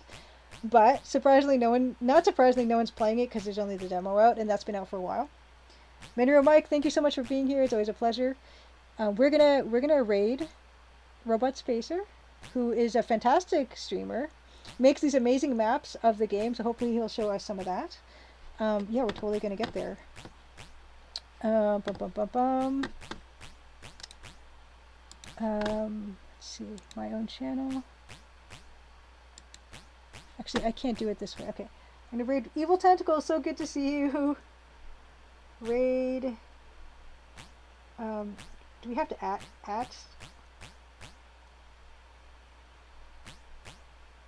And it's so funny because we talked about how Retrograde Tom was also streaming Colonel's Bequest on the weekend, and I was just drawn to it. I couldn't help myself. Actually. Yes, ATM Machine, thank you so much for your help. I super appreciate it. Raid Robot Spacer. Do that here. Fantastic. Okay. So please stick around to see the game that my game is super inspired by. The Crimson Diamond is super inspired by the Colonel's Bequest. I love this game, and I need to replay it at some point. Maybe I'll let's play it. Who knows? Neo Venom, thank you so much for your raid, and thank you for linking your ArtStation. Yeah, that roof is looking sharp, and good luck with it. Tonda, again, thank you for your raid as well. Have fun playing Zen. When I was thinking Zen, I was thinking Zool, but I know they're not. I know that's not right. And I hope you're doing well. So. Okay, looks like we have almost everyone ready. Have a good night. See you next week. We're gonna do another Crimson Tuesday. Something will happen on our Crimson Tuesday. We've maybe the FBI will locate Dan and we'll get him on. But it's good that he's busy, because the COVID's been tough for musicians. Okay, I'm gonna go a raiding now, and I will see you over there. All right. Take care. Have a great rest of your week.